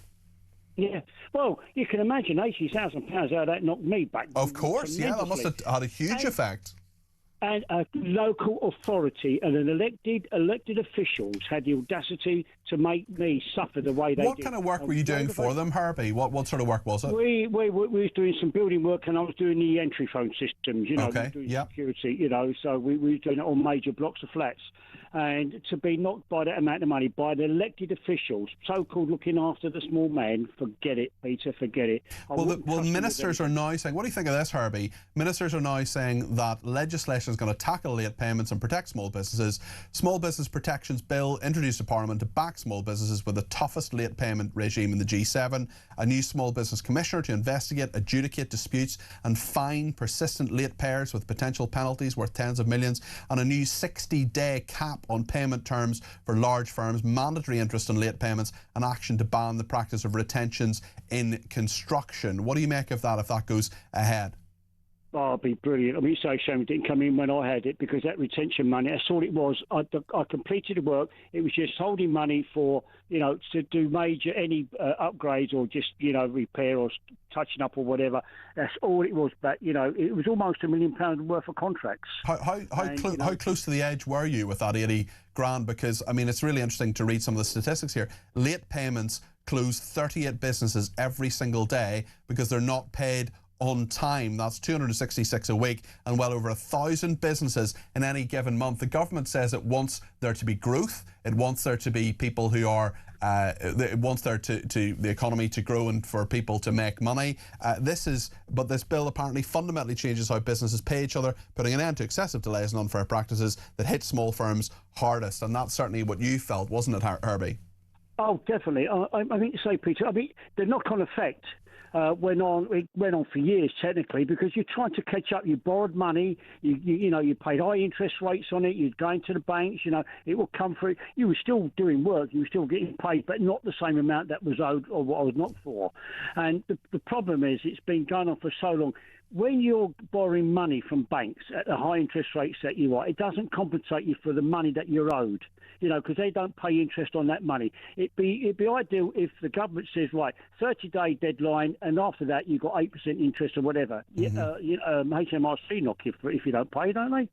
Yes, well, certainly if you don't pay your tax, you would certainly be dealt with on that. Thank you, Herbie, for that. Appreciate that. And if you are affected by late payments and if you think the government should be helping you more, I'd love to hear from the small businessmen and women. Maybe you've finished your shift or finished a bit of plastering, a bit of plumbing, or you're an electrician and this is an issue for you. Please do give me a shout on 0344 499 1000. There are lots of people getting in touch about the Afghan father as well. Peter says, as a parent of 4, you put yourself before your children. He was quick to sell his daughters. I would sell my organs or anything else. I would die before letting my children become harmed. What does humanity come to? That man should experience the pain these poor girls will have to go through until they're no longer wanted. These vile, cowardly parasites are now in this country. We welcome them. I hope they rot in hell. Brian says, I agree with everything you say about these Afghan fathers who are selling their children into sex slavery, but we shouldn't lose sight of the fact these children will presumably go on to be abused or raped by a multitude of other Afghan men, and these are the people we're importing into this country. Please keep covering this, says Brian. I'm very happy to, Brian, and indeed Alec in Scotland has got in touch, a new caller, with some of his personal thoughts on this. Alec, you're very welcome to the programme. Thanks for giving us a ring. What do you think?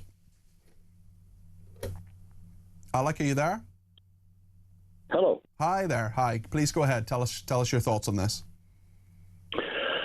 You're judging these people in Afghanistan for what they're doing with children. Yes.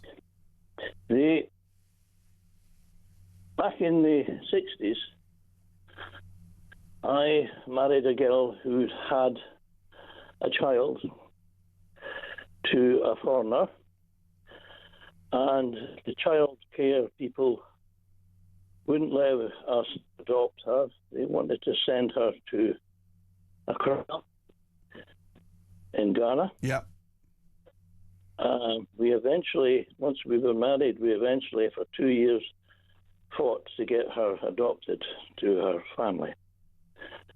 So what I'm trying to say is our own country has a lot to look at, really, yes. Before they judge anybody else. This girl I'm now talking about is now 62 years old and living down south. But so you ended up adopting her. That went through. Yes, with a struggle, it went through. Yes. So what was the attitude of the adoption services in those days, that she should go back to Ghana, and why yes. why did they come to that conclusion? What did they tell you? Because she had colour. Okay. Because she had colour. She was half Scottish, half Ghanaian. Okay. So they said she shouldn't be here. She should be sent back to his extended family in Accra. There's an interesting aspect of that story, Alec. First of all, thank you for the call, and I really appreciate it.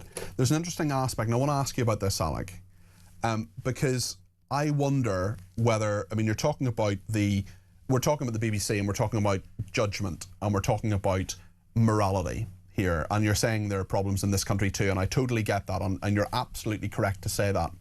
I wonder whether there is a reluctance, maybe in the case that you tell us, and also in this BBC case, to say, I don't care where this happens, I don't care what the cultural issues are, I don't care who's involved, this is simply wrong, certainly what happened in Afghanistan? Well, the man involved in this who fathered this child, I have since discovered over the years that he had many other children in other countries that he abandoned, and quite a few of them had been sent back to Accra. So, and do you know what happened to them there?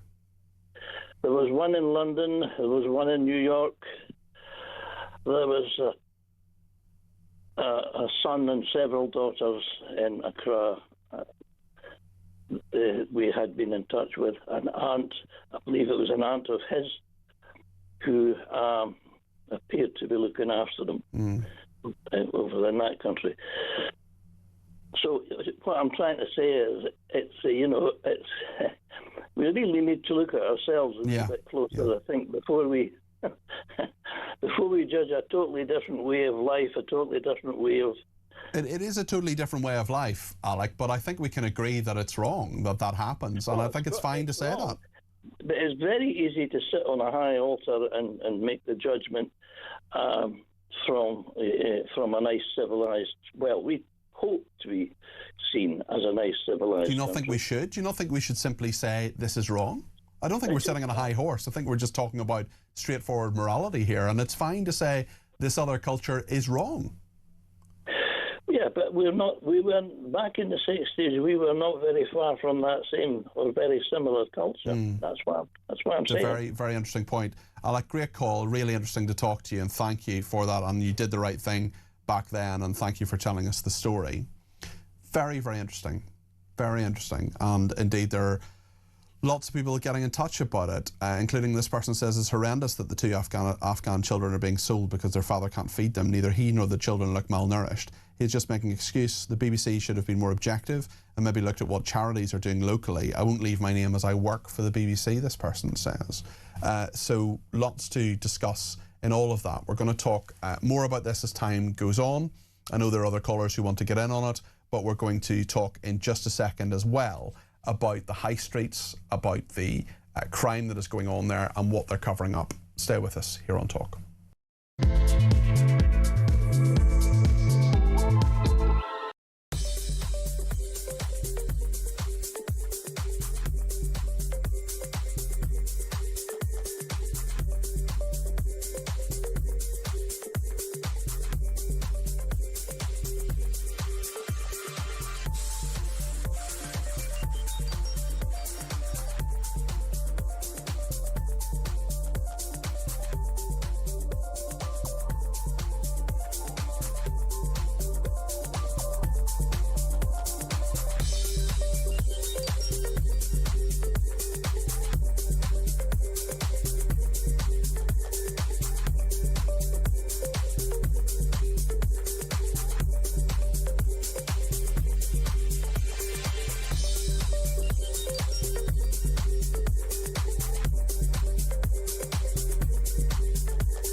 Across the UK, on DAB+, on your smart speaker, on your smart TV, and on your side. This is Talk. I'm just composing a reply to Sam, who has messaged me to say, I don't want to be understanding. I don't want to listen to the alternative view about child rape. There's nothing reasonable about it, nor is there anything reasonable about treating it as reasonable. I just screamed to turn you off. I mean, the point is, I don't think we're saying that at all. I don't think we're debating that even slightly. In fact, I am I would argue, pretty strong on this. Maybe you don't think that, Sam, but I think you've perhaps misinterpreted my position, which is that it's completely wrong, and the BBC is being far too sympathetic to the practice and saying it's an unbearable choice that the father has there. Another person, Jules, says the Afghan father selling his daughters to feed other children didn't exactly look emaciated. Your lefty guest, Sebastian, yet again defending the indefensible. It is immoral. Diana says, just hearing Claire Muldoon regarding food consumption, let's go back to eating seasonally too to help our farmers. Well, I want to talk about high street crime and a new unit that has been set up to target gangs fronting shops. This is, we've been criticising the BBC, this is actually after a BBC investigation that this has been set up. Kevin Hurley is a former Metropolitan Police Superintendent. Will this help, Kevin? Will this new unit help? Because there's so much that needs to be tackled here. Yeah, of course it will help. You know, 30 million of new money, 10 million over 3 years is a contribution. It's long, long overdue. Anyone who walks into their high street in any town or village will see the foreign barber shops that have turned up, or the nail shops and so on, and the vape bars, etc., etc. And of course, many of them will be involved in money laundering. It's a big problem in this country with Turkish Kurds, major heroin importers, so it's no surprise that quite a number of these barber shops we see are of Kurdish heritage. But interestingly enough, when I used to be on the regional crime squad in the UK many years ago, I tried to flag up to the chain of command. We've got loads of houses being brought all over Surrey for cash by Russians. But to try and get the hierarchy, if you like, to move and respond rapidly in an agile way to emerging trends is always a challenge. So this is really good news. And I'm very pleased to see that Council, Weights and Measures, Trading Standards inspectors have raised this as a big issue, because they are the ones who get the threats made to them and they don't have the backup of being police or national crime agency. So it's a good thing. Of course, there's the issue about all new police officers are going to be used on it. They're not. There's not a pot called Open New Police Officer Box. They'll be taken from somewhere else if they're not being used to police Palestinian marches or something else. Yeah. You know, we'll be pulled off to that. Bottom line. And we know, as you correctly say, Kevin, that there have been quite a lot of strain on police resources as a result of this. I mean, it's sort of it's not every high street, but there are many, many high streets, particularly in cities, where a lot of these places are popping up. Some of them, I'm sure, are entirely legitimate businesses, but the nature of the high street has changed completely. What can people do if they're in a situation where they're asked by their, in one of these shops, actually we need cash, or they suspect that there are payments going through them, laundering that has happened? Because we know that yesterday, for example, we were talking about UK businesses, including vape shops and car washes, receiving payments for small boat crossings, for example. Yeah, of course. I mean, they've got to launder the money back in to the banking system so they can then use it, because most things these days are paid with credit cards or Apple Pay and so on. So you need to be able to find a way to legitimately get your money into a bank. And of course, these shops are precisely that, because if they show a big cash turnover coming through the books and that goes into the bank account, that's the money effectively laundered. And if members of the public notice somewhere like this and they are concerned, then by all means I would suggest go down to your local, or phone your local council office and ask to speak to Trading Standards and refer it to them and see if they'll take an interest. But of course, with austerity of the last 14 odd years now of course Labour have taken over, local authorities had real cuts. So of course Trading Standards units were cut in number, the expertise has been lost. And of course, with police, as the move has gone quite rightly to dealing with questions of violent crime and violence against women and so on, police resource that would have otherwise looked at organised type crime like this may not necessarily be being used. I mean, we're in a desperate situation. How have we got into this situation? Why are high streets being used in this way? Maybe there's always been money laundering in high streets, but it does seem to be something that's happened in the last sort of 5 to 10 years. Why is it moving in that direction, do you think, Kevin? Well, I think because There's lots of illegitimate cash now that needs to be laundered.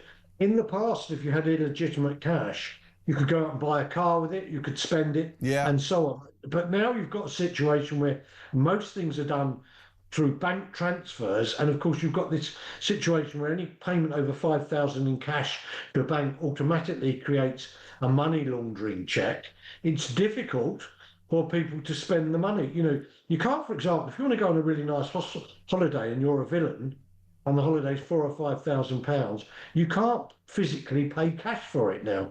You've got to pay it online or with a card. Yeah. So this is all about how do you get money back. This is a mechanism to get cash flowing. Essentially, these are an idea that you know, if you buy some American candy, or if you get a haircut, or you buy a vape, you're probably, because it's a reasonably low priced item, you're likely to do it with cash. Well, no, it's not that. It's not that. It's actually what they do. They will have a lump of cash and they'll say that's the profit that they've made. It's not so much that people will pay into them to get their hair cut or to buy candy or buy vapes or whatever. It's just physically they can get a lump of cash from organised criminals that they work with. And so these are our profits for the week. We bank our profits. And because they're cash businesses, they can easily do that because people will pay cash for their hair, they will pay cash for vapes and so on. So it's a way of very cleverly bringing the cash into the banking system. Very, very interesting. Kevin, thank you. That's Kevin Hurley there, former Metropolitan Police Superintendent. And we have a texter who says the damage is done to the high street. It is far too late to fix it. Genuinely can't believe the reporting on this. It's embarrassing to suggest that they're going to fix this now. It's been going on for decades. Well, listen, I totally understand that. And I do see the problem here, and actually this is all we're talking about is not just the issue itself, but also the fact that there is now a government task force and 30 million quid being put into this. This is a new £30 million high street organised crime unit announced by the government after an investigation by the BBC into mini marts, vape shops and barbers. Drug gangs, child sexual exploitation reports, money laundering, immigration crime and ghost directors linked to shop front selling illegal cigarettes, illegal vapes. And this new response will be run across the UK by the National Crime Agency. Do you really think 30 million is going to help? Do you think it's going to solve the problem? Do you think that it's going to be a really, really good thing? Whatever you think, please let me know. 0344 499 1000. And thank you to Nigel, who says, great show, Peter. Thank you, Nigel. The UK has profoundly shaped the modern world, as talk has mentioned many times. We were good at that, and then we stopped. If the UK government wants to have strong relationships across the planet, maybe that's what we should be spending our money on, and getting some good trade deals in the process. Helping individual blokes legging it from a country isn't doing the slightest bit of good for the population left behind, or the population they're being forced upon. Global democracy is plummeting, and it's easy to see why. It is time to start getting things right, says Nigel. Very, very interesting one there. We're going to talk about a couple of issues in this country. The Labour chaos potentially costing each family £300. That's calculations by the Conservatives anyway, and Rachel Reeves considering asking supermarkets to price cap groceries. We'll talk about that in a second. We're continuing this discussion about the BBC's coverage of Afghanistan and a father saying he was forced, in quotes, to sell his child into sex slavery. Lots of people getting in touch about that, and we'll make sure that we've plenty of calls, text, tweets and voice notes from you too. So please do get in touch. 0344 499 1000. Stay with us here on Talk.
wig. It's a nutty canister, either way. I mean, look at the nut on it. Bob Odenkirk! Saul was great. He was just a breath of fresh air. Amelia Clark! Star Wars versus Game of Thrones. Game of Thrones, definitely. I'm loyal. Don't tell Alex Hassel! In season 2, a lot of us get our clothes off. You do know you did that in season 1. Exactly, that's true, yes.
Across the UK, on DAB+, on your smart speaker, on your smart TV, and on your side.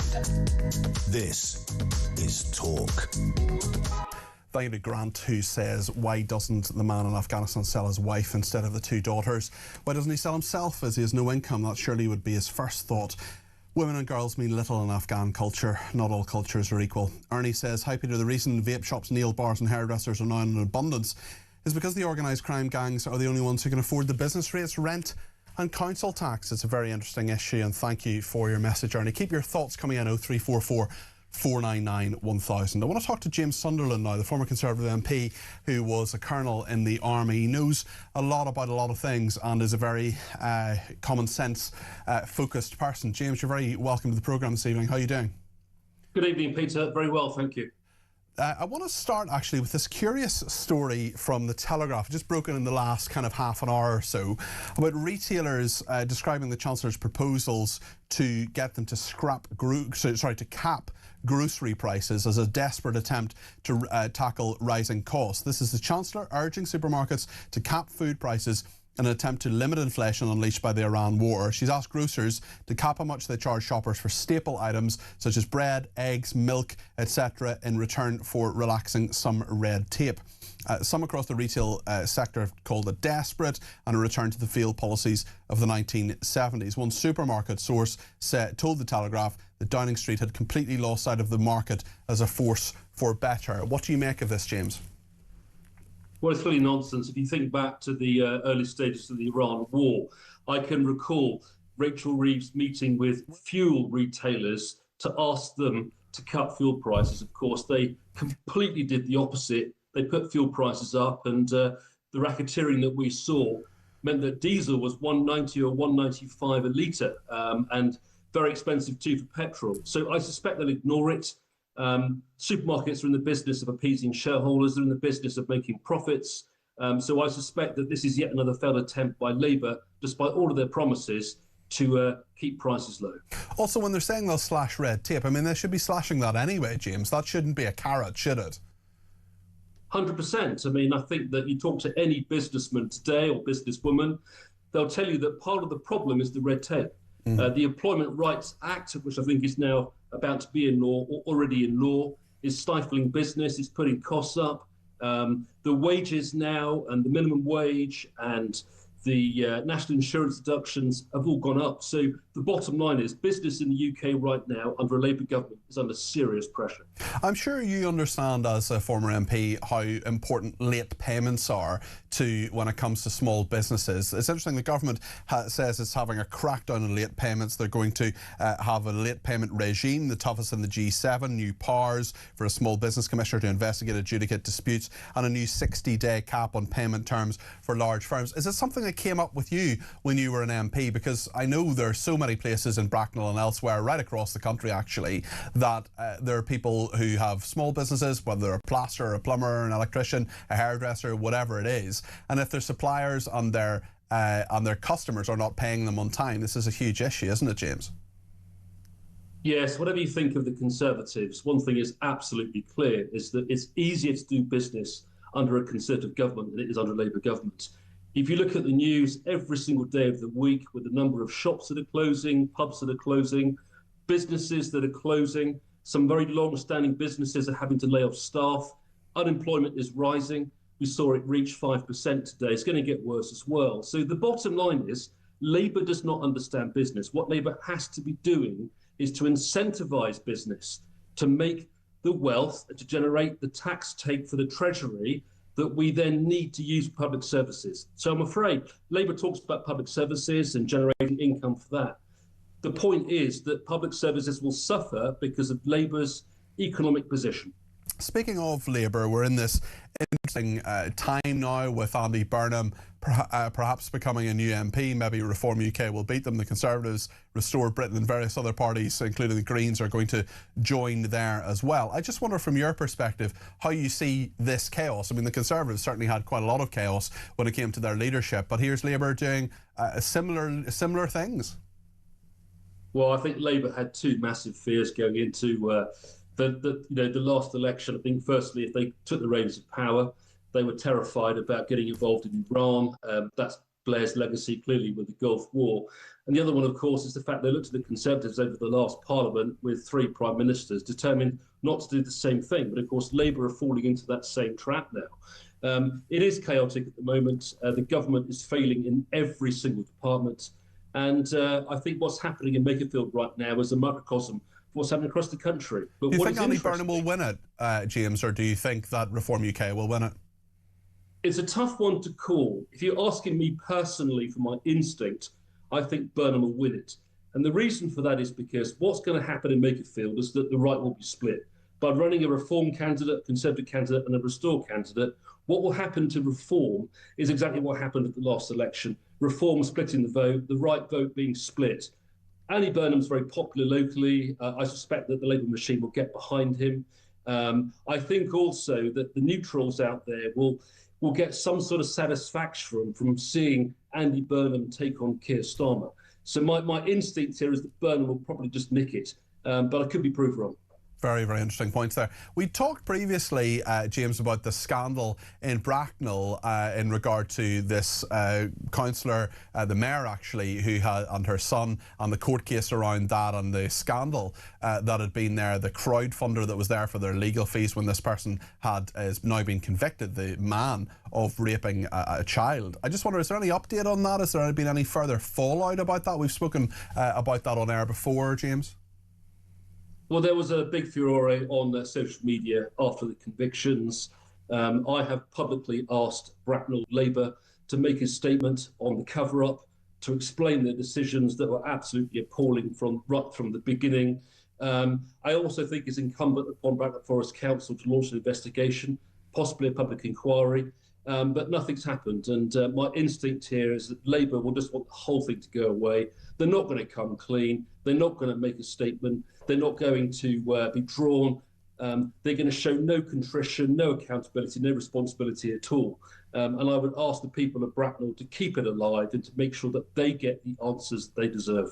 Thank you very much indeed. That's James Sunderland there, former MP for Bracknell, former colonel in the UK Army as well. Really good to talk to him. And Nick has been in touch, says, I live in Nuneaton, very small town near Coventry. We appear to have the nation's largest per capita concentration of quote-unquote Turkish barbers. Laurie in North Yorkshire says the vape shops, car washes and barbers have been around for years. Is it possibly that politicians live in a Westminster bubble and don't know what's going on in the real world?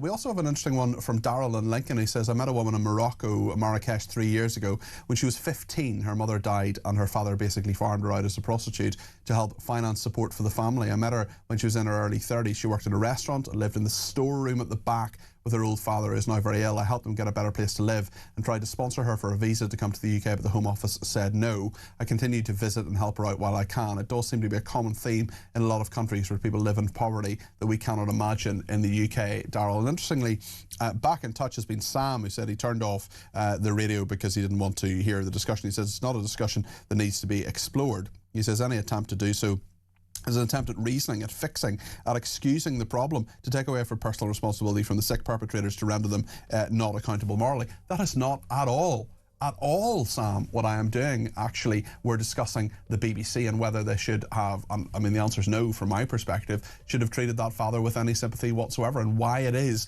that we seem to excuse this in other cultures when we absolutely wouldn't excuse it in our own. Elle has been in touch and says the way girls are being treated like property to be disposed of is very harrowing. I have a young granddaughter and she is so precious to me. I cannot imagine the hell these girls go through. There's a lot more to discuss on all these matters. We'll talk about the politics, we'll talk about the BBC's coverage of Afghanistan, we'll talk about whatever you want to talk about as well in the next hour here on Talk. So please do get in touch, let me know your thoughts, however you want to do that, whether it's a voice note, whether it is a phone call, you're very welcome to do so. 0344 499 1000 is the main number for, of course, WhatsApps, for phone calls, and indeed for text messages too. Stay with us.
Across the UK, on DAB+, on your smart speaker, on your smart TV, and on your side.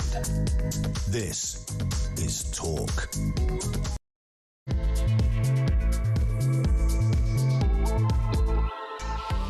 Just gone 9 o'clock. I'm Peter Cardwell. Thank you so much for your calls, texts, tweets and voice notes on the Evening Exchange. We'll have plenty more of those between now and 10 o'clock. Big issues today: politics Andy Burnham, Peter Mandelson, why aren't we being given all the information? HS2 spiralling out of control yet further. Andy Burnham standing in Makerfield against the Reform UK candidate George Kenyon as well. Also, what on earth is Gemma Collins doing in the education department? We'll talk about that. Sorry, it's Robert Kenyon is the Reform UK candidate in Makerfield. We'll talk more about that as time goes on. We'll also talk more about HS2 and drill more deeply into why it has descended into such utter chaos. There's a lot of people who want to talk as well about a story that we're talking about in regard to Afghanistan.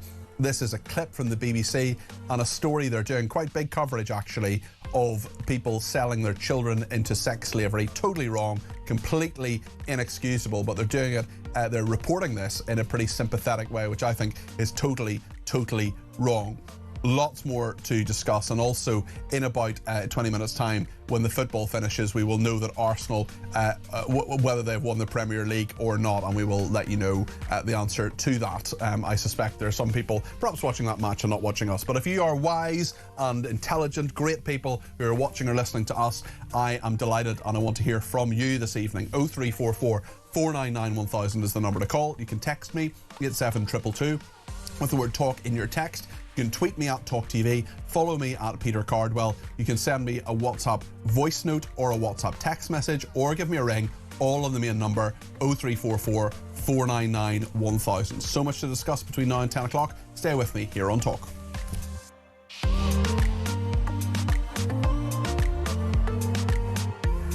Right then, let's see what's happening politically. There's so much of it. I want to start with the Mandelson affair and the fact that Darren Jones, who's the Chief Secretary of the Prime Minister, he's sort of Keir Starmer's representative on earth, he has been giving this update to the House of Commons about those Mandelson documents that are all meant to be in the public domain. We know that this high-powered committee, independent committee of the Intelligence and Security Committee, it's a cross-party committee, is meant to go through them all to make sure we're told what we can be told. Obviously, nobody wants national security to be jeopardised by this stuff, but we need to know the truth about what Mandelson has been doing, why he was friends with Jeffrey Epstein, and whether Mandelson did things that were wrong too. He was arrested, not charged, it should be said, in relation to this. Let's see what Darren Jones told the House of Commons today.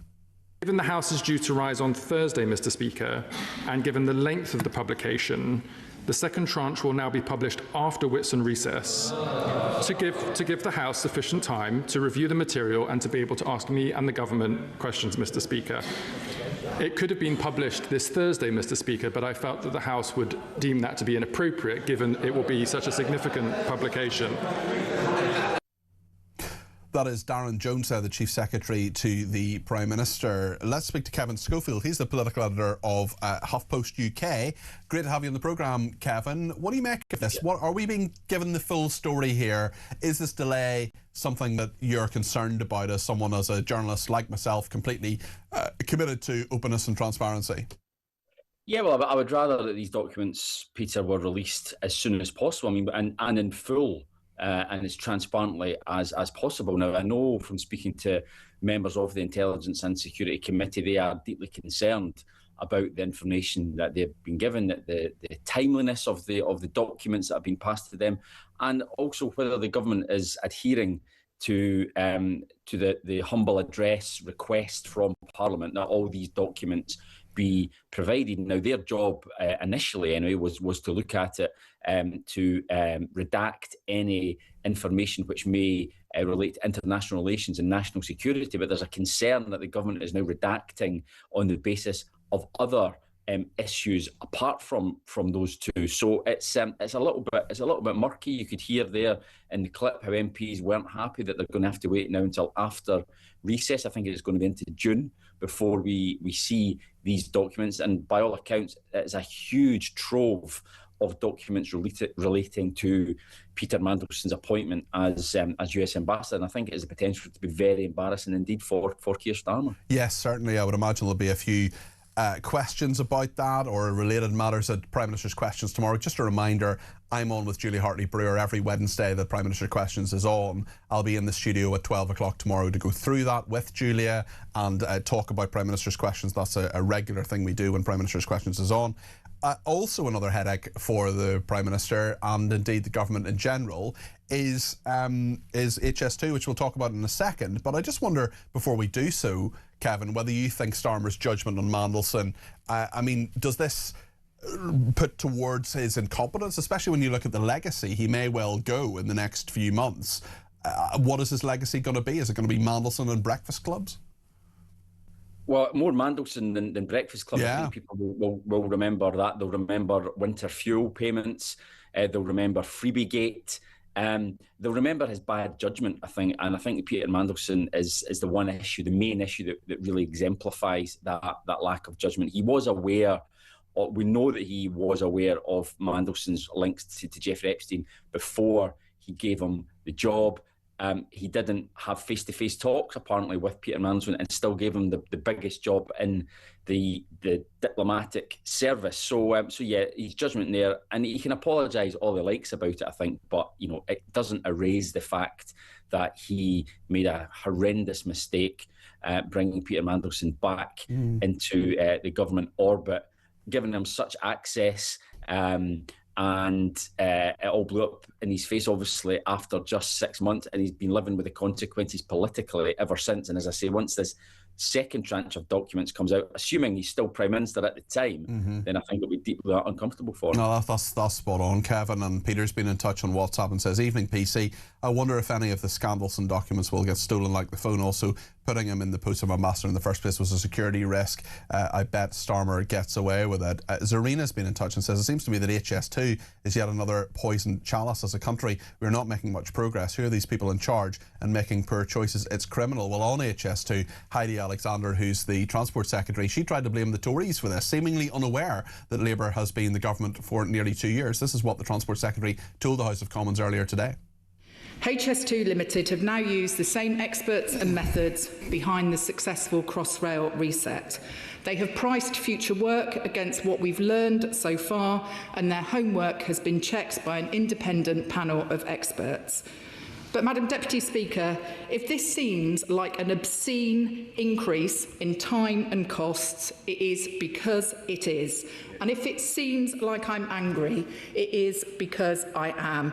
I am angry on behalf of taxpayers and affected communities who have been swindled by the failures of successive Conservative governments. I'm angry on behalf of the thousands of rail and construction workers giving their all on this project who do not deserve to have their industry tarnished in this way. And I'm angry on behalf of passengers who continue to wait for the new services and new opportunities they deserve. Is Heidi Alexander reasonable to blame the Conservatives entirely for this, Kevin? I mean, I think it's fair to level some criticism, a lot of criticism at the Conservative government. Obviously, I mean, this was the brainchild going way back to David Cameron's time. So it was brought into being by the Conservatives. But as you see, Peter, Labour have been in charge of it now for nearly 2 years now.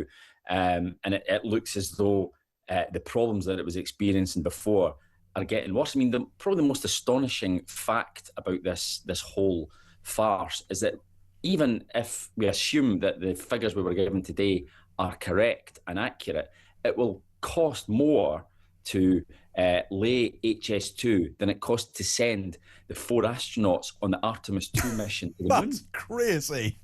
Just tell us that again. If people are maybe in their car or their van sitting at home and just missed that brilliant fact there, just tell us that again, Kevin.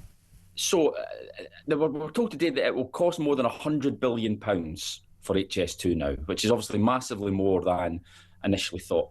And that means it will be more expensive than the Artemis 2 mission to send 4 astronauts to the moon, which is estimated to have cost £69 billion. So, you're looking at another 30 odd billion pounds more. I mean, that is absolutely a railway line in Britain. Crazy.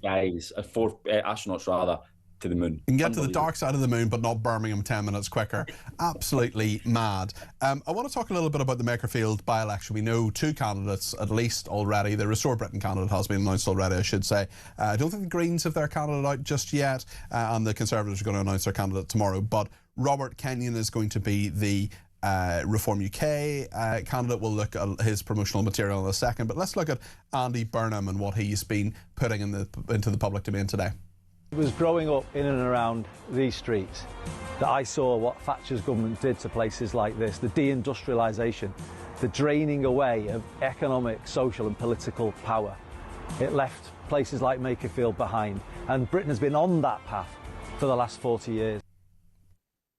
And Robert Kenyon, who is the Reform UK MP, he's got a video out too. Let's have a little look at that. They might know the system, they might know... It's all about epic, isn't it? It's all about the sort of Ben-Hur vibes to these videos. It seems a lot more important than a simple by-election, but of course it is, Kevin. Oh, it's huge. I mean, it's probably the most consequential by-election in decades, I would suggest. I mean, I'm sure maybe political historians would have a different example maybe of, but I can't think of one off the top of my head. And neither can I. Yeah. You know, the good people of Makerfield are potentially choosing our next Prime Minister. I mean, that is what is at stake. I mean, they've basically got Keir Starmer's future in the palm of their hands, because, you know, you can bet your bottom dollar if Andy Burnham wins on June the 18th, then he will be knocking on 10 Downing Street the day after, demanding that Keir Starmer leave, because, you know, he will have the support of Labour MPs if he wins that seat to become Prime Minister. If he loses, however, then it's a huge blow, humiliation really for Andy Burnham, and it will send Labour into a complete tailspin, because they won't have the guy that they think they need to become Prime Minister, but they still know they want to get rid of Keir Starmer, so they will be in all sorts of chaos, really. So that's what is at stake in this by-election. And if the Reform candidate was to win, then clearly that sends a message that not even Andy Burnham, the so-called King of the North, can save Labour. Indeed, Labour's apparent saviour. It'll be very interesting to see what happens. Kevin, I had the complete pleasure earlier on this evening of asking Michael Crick about Gemma Collins, and it was not perhaps the most successful part of the interview. I'm not sure Michael Crick has ever sat down to watch The Only Way is Essex, but I know you're a big fan. And we've had this bizarre situation where Gemma Collins has been meeting the Education Secretary. Let's have a look at the reality TV star in the Department for Education.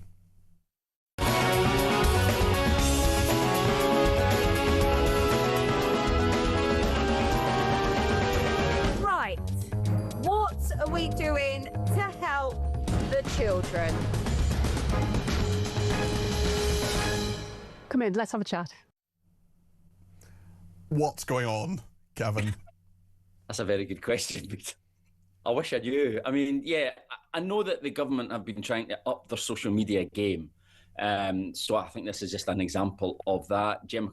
I'm reliably informed it was set to the music of The Devil Wears Prada. Right. Which is obviously very on trend at the moment as well. I mean, I find these things quite cringy when you get Bridget Phillipson, who let's be honest, is a lovely person, but is not the most natural on-screen performer. When you get her trying to act, it does make my toes curl a little bit. But you know, listen, if it helps the government get its message across, then so be it. But I just wonder whether people just see it a bit too much of a gimmick, really. I hadn't quite clocked the Devil Wears Prada aspect of it, but in the words of Miranda Priestley, Kevin Schofield from HuffPost, thank you very much, and that's all. So we'll let you go, as Miranda Priestley did in The Devil Wears Prada, which is a great film. And actually, I was a special advisor when I had an epiphany when I realised I was one of the characters in there. I was Andy Sachs, and there were others in The Devil Wears Prada that were around me. Kevin, thank you, much appreciated. Laura Jane is in Hampshire and has some thoughts on Gemma Collins. Laura Jane, you're very welcome to the programme. What would you like to say? Well, I hadn't a clue who she was, but there is a serious message here, and Tony Blair is responsible for this. University is not for everyone. I always said to my kids, the university of life is just as important. Correct. But the celebrity culture and the reality TV is so unhealthy for young people, and it has created this idea that you can become a celebrity, become wealthy, and it's a kind of vocation. And I'm thinking how sad that all those vocations that in the days where you had not the top nursing level, but you could be a for want of a better word, you didn't need A levels. You could do it with 2 O levels, and they got rid of those sorts of caring professions. And now people look down upon it as, it's only, it's old-fashioned, etc. But there is so many caring professions, vocational things that could be brought back, and you wouldn't need to. It could be encouraged in schools instead of, girls or boys thinking, well, if I'm a celebrity, I'm going to be rich. I do find this a really interesting point, because there's so many aspects of this, and I feel very, very strongly about education. Both my parents were teachers, and I was in a situation where it suited me to go to university. That was something that suited me. I was reasonably academic. I really enjoyed reading about history, particularly enjoyed politics, Laura Jane. But I mean, I always think, and I've quoted this before on air, but there's a friend of mine who is a professor of classics at Manchester University. He's a great guy. He's one of the smartest guys I've ever met. And he earns a lot less than my friend Rob, who's a plumber. Rob, the first time I met Rob, he doesn't charge me as much now, it must be said, but he charged me the commercial rate at the time. He came into my bathroom and spent 7 minutes in my bathroom sorting out something and charged me £92. And I thought, this guy's making a fortune. He is a great skill. He is a skill that people want. He's a good person and an honest businessman, but that's the market rate. And I just think, in America, Americans generally judge people about how much they earn. Not that we should or shouldn't do that, and that's a whole other debate. But really, actually, the person who'd done, a PhD and a master's degree and all the rest of it, my friend Tom, who's the professor of classics, he's earning a lot less than the plumber. So where's the value in what they do? There's value in all sorts of different jobs, but we cannot keep telling 16-year-olds, be a celebrity and earn loads of money. You've got to have a bit of hard graft, whatever that is, whether that's being a plumber or an academic or anything in between. Exactly, and it's just so unhealthy for youngsters to think that celebrity culture is where it's at, and that is so wrong of the education minister to use that. Social media, I know I sound old-fashioned and all of those things, but really and truly social media is answerable for so many problems that the youngsters are having. And I feel very sad that various vocational training has gone out the window. You don't have to. I mean, I was lucky. I went to university, but it's not for everybody, and that doesn't matter. It doesn't matter. No, and it shouldn't. And we force people to go to university. He shouldn't be going to university. They shouldn't be spending this huge amount of money, $9,000 a year, plus living expenses and all the rest of it. And then you get into a situation where everybody has a degree, and then people need master's degrees, and they do it again, and they do master's degrees, and that's fine. And I have a master's degree, and I'm very happy, and it was good that I had the opportunity to do it. But the point is, Laura Jane, that loads of people don't need these degrees. Previously, we didn't send those people to university to do very, very good and important jobs, as you correctly say.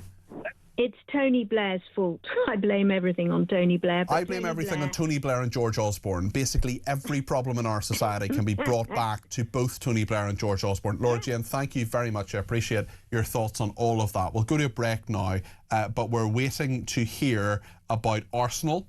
And whatever happens, Uma Gurav from talkSPORT is going to be in the studio in just a few minutes, and Arsenal may well be about to win the Premier League. So stay with us here on Talk.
it's a nutty canister, either way. I mean, look at the nut on it. Bob Odenkirk!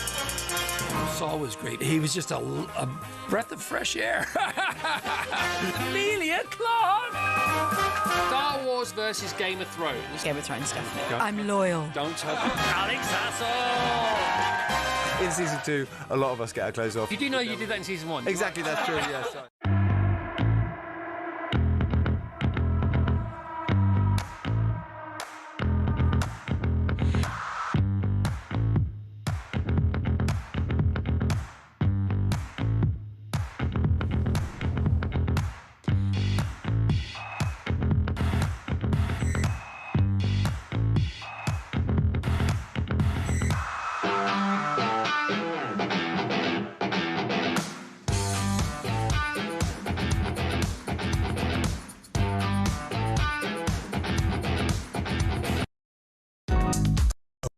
Across the UK on DAB+, your smart speaker, on your smart TV, and on your side.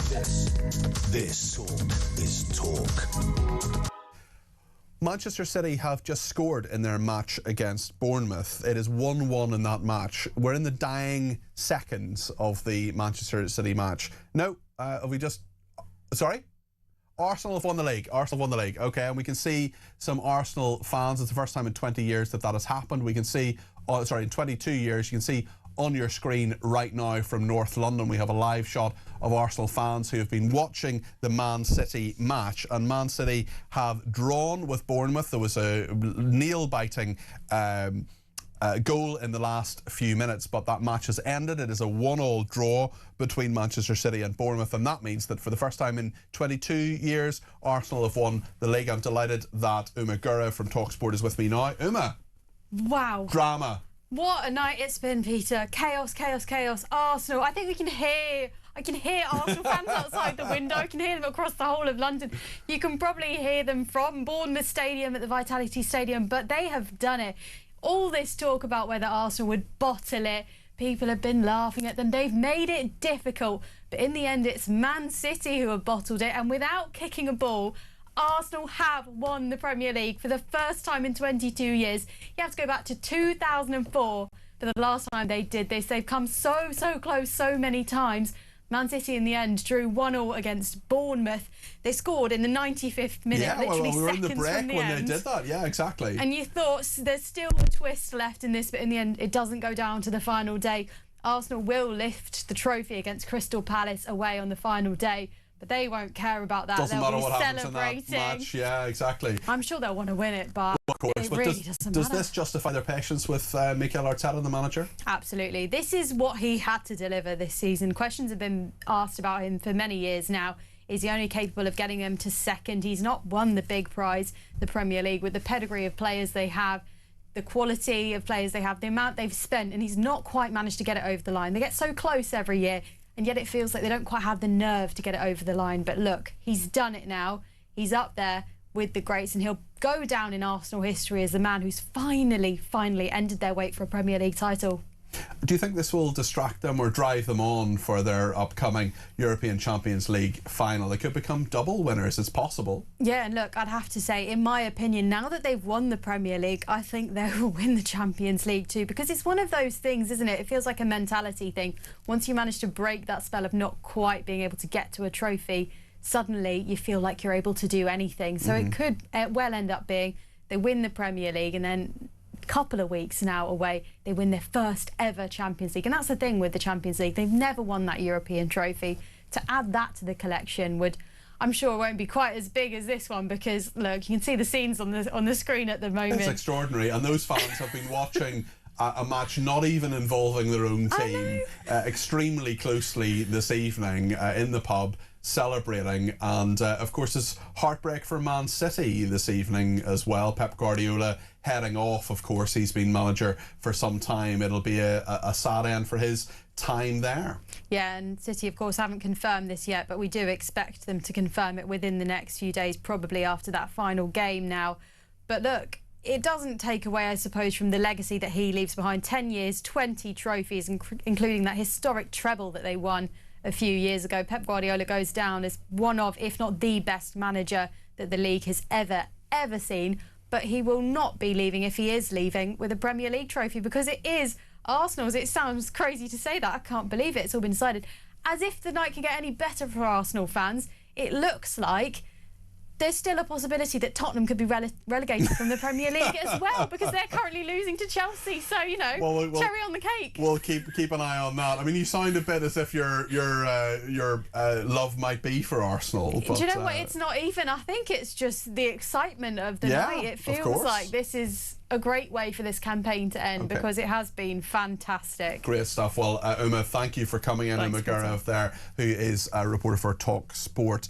Jason's in Sheffield and has some thoughts on the World Cup and England. But what do you make of Arsenal's victory, Jason? Oh, so well, fair enough to them. They've been the best team this season. But what I was ringing up about originally was, they've called the Makerfield by-election. Yeah, the by-election, haven't they? Yes, it is the 18th. It's Thursday the 18th of June, and that is the day after England have their first game in the World Cup. That's what I was ringing up about, because I was picked up on it. Everyone's going to be talking about England's first game in the World Cup. Yes. So do you think this will... They've picked that date for a specific reason. Okay, you think that's exactly what it is. It's the first one I think they could choose, but are they hoping for an England victory? People are in good spirits, and then vote Labour. Is that the thought that you think is apparently in people's minds, or? Well, a lot of people might just be half cut in the morning, be too hungover. Well, might not go out and vote.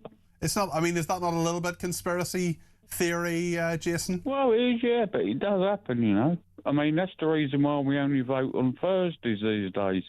Well, that's been since the extension of the franchise, since people got their vote, and it's because people usually got paid on Friday, so they're most likely to be sober on a Thursday. It's a very good point, Jason. Thank you for that. That's Jason in Sheffield. Let's go to Robert in London. Robert, I know you want to talk a little bit about this story that we've been talking about all evening.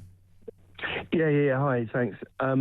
I grew up I spent 5 years as I was growing up in a country called Haiti, which is a desperately poor country, dictatorship. And my grandfather, he worked for the government, and then he was a lawyer, and he used to get kids out. He used to arrange for adoption, and they went mostly to Canada, some went to America. And I remember as a young boy seeing the photos they would send back of them graduating at university and getting on with their lives. Yes. Which was always a nice thing. Well, that must have meant a lot to him. And it was very striking to me, because he took me when I was about eight and a half years old, and he obviously thought I was ready to see it, because he didn't take my brother, who was only a year younger. And we went one day to pick up one of these children, and this woman, she was basically had a fire by the side of a road, desperately poor, just living in the street, and cooking, a broth. It was just, I'll never forget all the detail. And she had 3 or 4 kids, and the boy, it was a boy, I think, and I was there, and we were there to take him away, and I was like, I can't believe I'm witnessing this. Yeah. This kid is never going to see his parents again. Yes. And that's always stayed with me. And I would say that, look, you know, it's a really hard thing to imagine living in the West. It's like when I hear people say white privilege and all this rubbish, there's Western privilege, actually, and we shouldn't feel guilty about it. We sorted ourselves out and got ourselves organised. But I will say one thing. The idea that you would sell your children... These people were letting their kids go because they knew they were going to better lives, right? But the idea that you'd give away or sell your... Knowing they're going into a horrible, worse life. And that I don't care about culture. That's always morally wrong, Robert, isn't it? Look, it is, and it's a practice. The idea that this is new, they've been doing that for centuries there, whether there's a famine or not. I actually cannot believe the BBC. I can't believe the people. Honestly, Peter, there are times I think to myself, I'm surrounded by monsters, and many of them seem to be in the upper echelons of either our media or in our politics or in our institutions. I cannot understand what has happened to the country. I grew up most of my life here. I don't get it. How can you write that headline? The poor dad. Oh my God, it's beyond belief. Beyond belief. Beyond belief. You make some really good points, Robert, there, and thank you for them. Thanks for your personal experience too as well. Quite a number of people getting in touch too about Arsenal and also education. My nightmare prediction says we and Arsenal win the league. Burnham loses to Reform. Starmer wins a leadership battle against Wes, which will blow the largest amount of smoke up Keir's backside. He also believes he is the second coming, using his mandate from the people, the lowest vote number of any elected government ever. He'll be so smug, giving him more self-conviction that he is better, more popular and loved than any man to ever walk the earth. The smug smile and look in his face with more gaslighting will be the cause of civil revolution in this country. Let's hope not. This man has got job after job by default, being the most inconspicuous candidate in the right place at the right time. Goodness help us all, says Wayne. Chris in Newbury says it was demeaning to see someone who's never had a proper job and whose career has been granted to her simply because she was popular, lecturing young people on careers. Enough about Bridget Phillipson.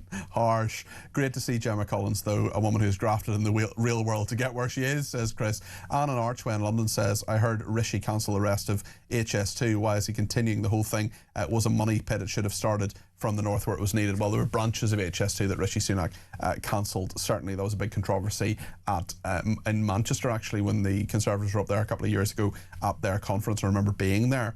Hi, Peter, says this person, interesting conversation just about university or not. I went and got a BA and an MA. I went into teaching and later quality assurance. I've done well. Up until recently, I would have recommended the route to all capable youngsters. My advice now, get a trade or a vocational career. That's where the money is, plus the fact that there are no jobs for graduates. That's Claire in Wolverhampton.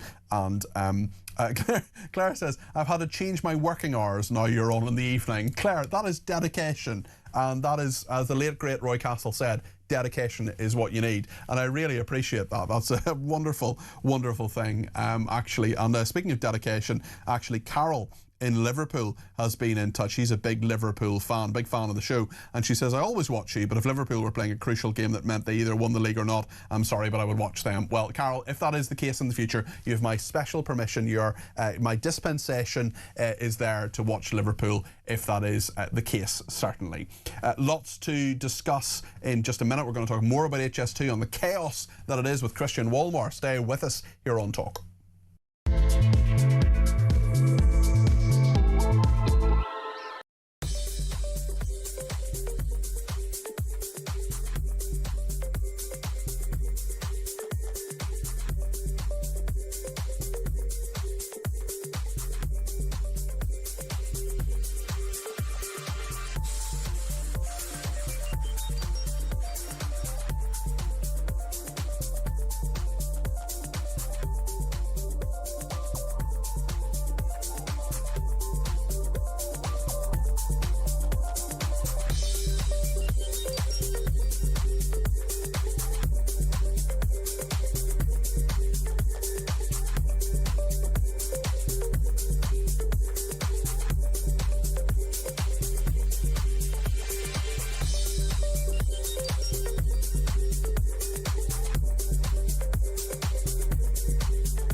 Across the UK, on DAB+, on your smart speaker, on your smart TV, and on your side.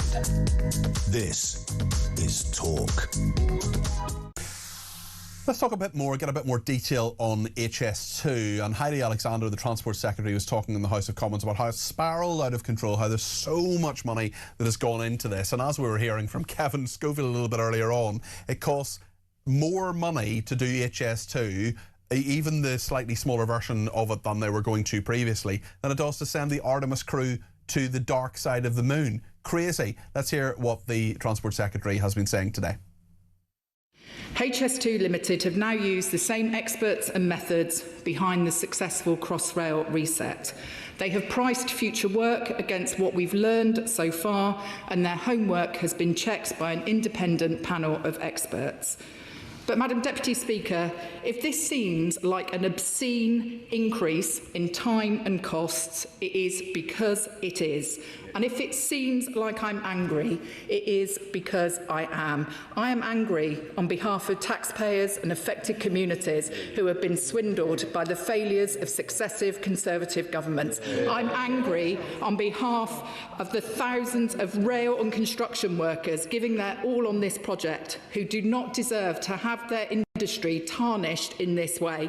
And I'm angry on behalf of passengers who continue to wait for the new services and new opportunities they deserve. Heidi Alexander there, the Transport Secretary. For more on this, let's speak to the author and rail expert, Christian Walmar. Christian, what on earth is going on here? Well, if I knew, I would not be on this programme. I'd be earning millions of pounds, wouldn't well, I? Indeed. Essentially, look, this project was kind of misconceived from the start. We now know that it was over-specified, so trains were going to run at 360 kilometres per hour, something that no railway in the world, even in China, does at the moment. It got completely out of control. I mean, Heidi Alexander can blame Tory ministers, but Labour hasn't done much in the last 2 years to rein in the costs. Well, this is it. Is it fair for her to blame the Conservatives? I'm not defending the Conservatives, but surely Labour could have done a lot more. They've been in government for 2 years. They could have made big, bold decisions. I know this is a long-term project, but they could have made decisions to save money, to change things, to review things. I know they reviewed things to some degree, but why is it taking so long? I think that's right, but I think 80% of the fault must be with the Conservative government. There was one Conservative minister who actually took a great interest in the scheme and tried to rein in cost. In all the time that we had different rail ministers, different transport secretaries, a guy called Andrew Stevenson who actually made an effort to try to rein in the costs, but he didn't manage to stay there long enough to actually get control of it. And every other minister who's been in there, and every other of the civil servants, the permanent secretaries who've been responsible for the Department of Transport, have lost control of this project over the years, and that's essentially the story. But why can't we build a rail line? I mean, it's quite extraordinary. I've just written a book called Fast Track on high-speed railways across the world, and Japan and China and Taiwan and France and Germany all have successful schemes. Why is that? Why is that, Christian? Why are there so many other countries that just can do this stuff? I know Crossrail basically worked and was reasonably fine and within budget and blah, blah, blah. But why can't we do these big infrastructure projects usually? Why is HS2 just this money pit? I think one of the reasons is because we don't have a kind of consensus that this is a good idea. So we still have lots of opponents. And if you remember, one of the reasons for the extra costs for High Speed 2 was the opposition in the Chilterns that led to a 10-mile tunnel under the Chilterns. Now, these are not the Alps. They doesn't need a 10-mile tunnels. And there's a huge kind of viaduct, 2-mile viaduct. All these things are probably unnecessary and could have been done away with if it hadn't been a 360-kilometre-an-hour railway, but like the rest of the world, a 300-kilometre-per-hour railway. That added a lot of costs. But basically, I don't understand this. Nobody understands this. How come it's going to take another 10 years to do this? It's quite extraordinary that we now have dates that probably 2039. I'm going to be 90 in 2039. I don't think I'm going to be there to bloody see the opening. Well, you'll get to Birmingham 10 minutes quicker, and that's something to stay alive for, I'm sure. If the trains were built to the current speed specifications, they would either have to be sent to China to be tested on existing tracks already engineered to run at that speed, or wait until such a track was built in the UK. I mean, there are so many failings with this, aren't there? Yeah, I think that's a bit of a red herring. But another red herring is the fact that Heidi Alexander said that it would save a lot of money if we reduce the speed. Well, it won't actually, because it's too late for that. If we designed a railway for 300 kilometres per hour, 320 per hour, then we would have saved a lot of money initially. But most of that is now a sunk cost. So the lines are very straight. There's no curves. There's no kind of great inclines. There's huge tunnels, all because of the 360 kilometre per hour specification. So there isn't much money to be saved. And, you know, my sources inside the scheme say, you know, the 100 billion estimate is probably a great underestimate because it doesn't take into account the rolling stock, depots, all sorts of other kind of aspects of this. I wonder what you think about this. 0344 499 1000 is the number to call. Will the mess, do you think, Christian, with HS2 affect the public's confidence in future projects like this? Absolutely. I mean, this is a great shame for UK PLC that we can't kind of do this properly. And it's deeply damaging. It's very embarrassing. As I've said, you know, all sorts of countries have done a better fist of it, even though they do have opposition and they do have problems over it. But, you know, we are in a shameful position of having this railway, which is costing more than any other railway in the world. And it's not going to be finished for at least 10 years. Yeah, there's so much to this, certainly. What should we learn about this if we ever embark on one of these projects again, do you think, Christian? Well, I think you need to know what you're doing right from the start and why you're doing it, because with HS2, there was this confusion about was it going to be a faster railway or was it going to be a extra capacity for between London and Birmingham? You know, what was its actual purpose? You know, how was it going to be designed? So we started building it before it's kind of totally designed. We've never kind of sorted out a budget for it. I mean, all sorts of kind of aspects that we should learn from. But and speaking of learning from these things, you mentioned a few other countries there. Why do they do it better? What is it that they do that works better? Is it a more integrated government? Are there planning systems? I mean, what is it? The transport. What is it that makes other countries do these things better and cheaper?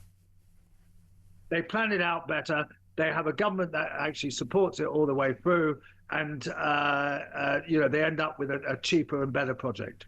Okay. Christian, listen, thank you for your expertise and your analysis there. There's Christian Wolmar there, who is a real expert and an author. Thanks to him for that. Zarina says, HST, a good idea. It's the same story with Brexit. We just can't do anything in this country. Too much red tape. Can't figure it out. Peter says HST is irrelevant. If they cancelled the line, they would still have to pay the contracts or get sued. And Ernie's been in touch to say, hi Peter, my wife was a teaching assistant for over 30 years in a primary school. She didn't go to university or have a degree, so could only get paid the minimum wage. She used to say to me, I pretty much run the classes most days and know everything the teacher knows, yet the teachers are paid 3 times as much. That's the benefit of having a degree, says Ernie. Well, listen, I know there are very many teaching assistants who do a brilliant job and really help a lot of kids, and I know it must be frustrating because there are some good teachers and some bad teachers, and I know there were some teaching assistants who were in classes I was in as a child who were fantastic and at least as good as those teachers. But I do worry about how we see people in society, how we value people, and actually how we value a degree, which I think has been devalued. It's a whole other discussion, and maybe you want to get into it. 0344 499 1000. This discussion on Afghanistan, as a lot of people want to talk about that. I know David in Sheffield has some thoughts on it. We'll come to him in just a minute, but we're going to take a break first, and just before we do that, I want to tell you about the FIFA World Cup 2026. It's almost here, and thanks to Adidas, the tournament's official match ball supplier, our friends at talkSPORT are giving you the chance to be there.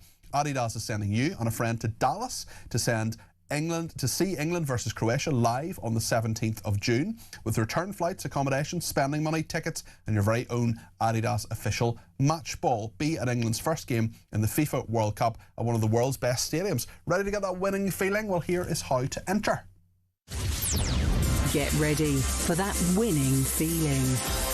For your chance to win, head to talksportwin.com or text TALK to 83338. Texts and online entries cost £2.50 plus your standard network rate. Or call 0343 418 7260. Lines close 1st of June 2026 at 4 p.m. That's when you'll need to answer your phone if it rings. 18 plus UK residents only. This is a network promotion. See full terms and conditions at talksport.com/win. So for your chance to win, text TALK to 83338 now. Full T's and C's at win.talk.tv.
Not wig. It's a nutty canister, either way. I mean, look at the nut on it. Bob Odenkirk! Saul was great. He was just a breath of fresh air. Amelia Clark! Star Wars versus Game of Thrones. Game of Thrones, definitely. I'm loyal. Don't tell Alex Hassel! In season 2, a lot of us get our clothes off. You do know you did that in season 1. Exactly, that's true, yes.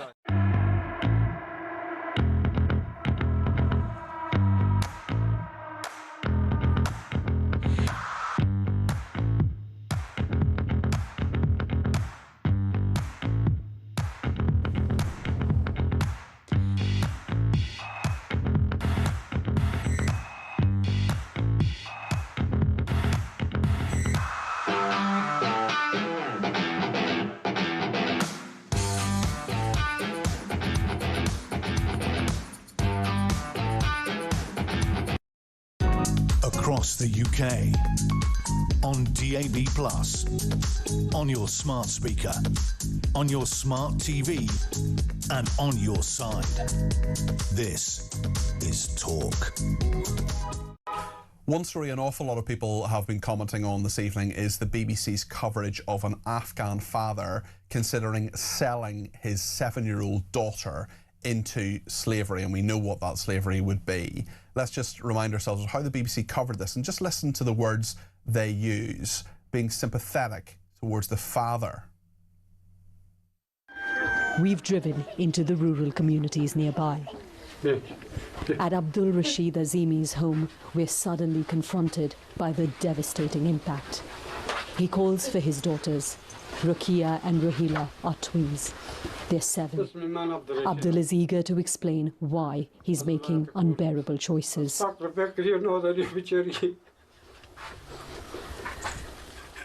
I'm ready to sell my daughters. I'm poor and in debt. I come home with parched lips, distressed and confused. My children come to me saying, "Baba, give us some bread."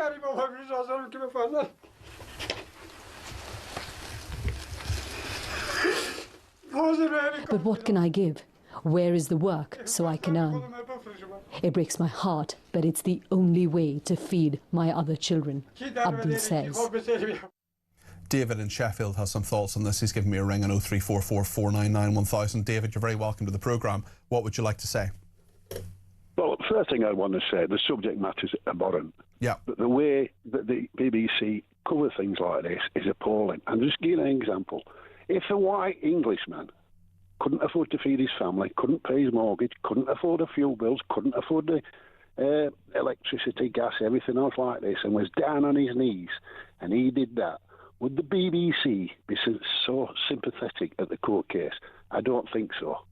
But what I'm saying is that where BBC needs raising in Parliament. This, if you look at Gaza, there's just been a report out about the Jewish 7th of October attacks, right? And what they did to them women, children, babies, it's horrendous. It's unspeakable. Was absolutely appalling. Yeah. But yet we constantly see BBC reporters in Gaza saying, "Look at how they're living." They brought it on themselves. There's no doubt about that. Because I mean, if you at the same time, David, I think we can say we don't want innocent women, children, and men, innocent men in Gaza to deal with any of that sort of stuff. It's where you portray. That's why people are going into the streets supporting these people who's doing these sort of stuff.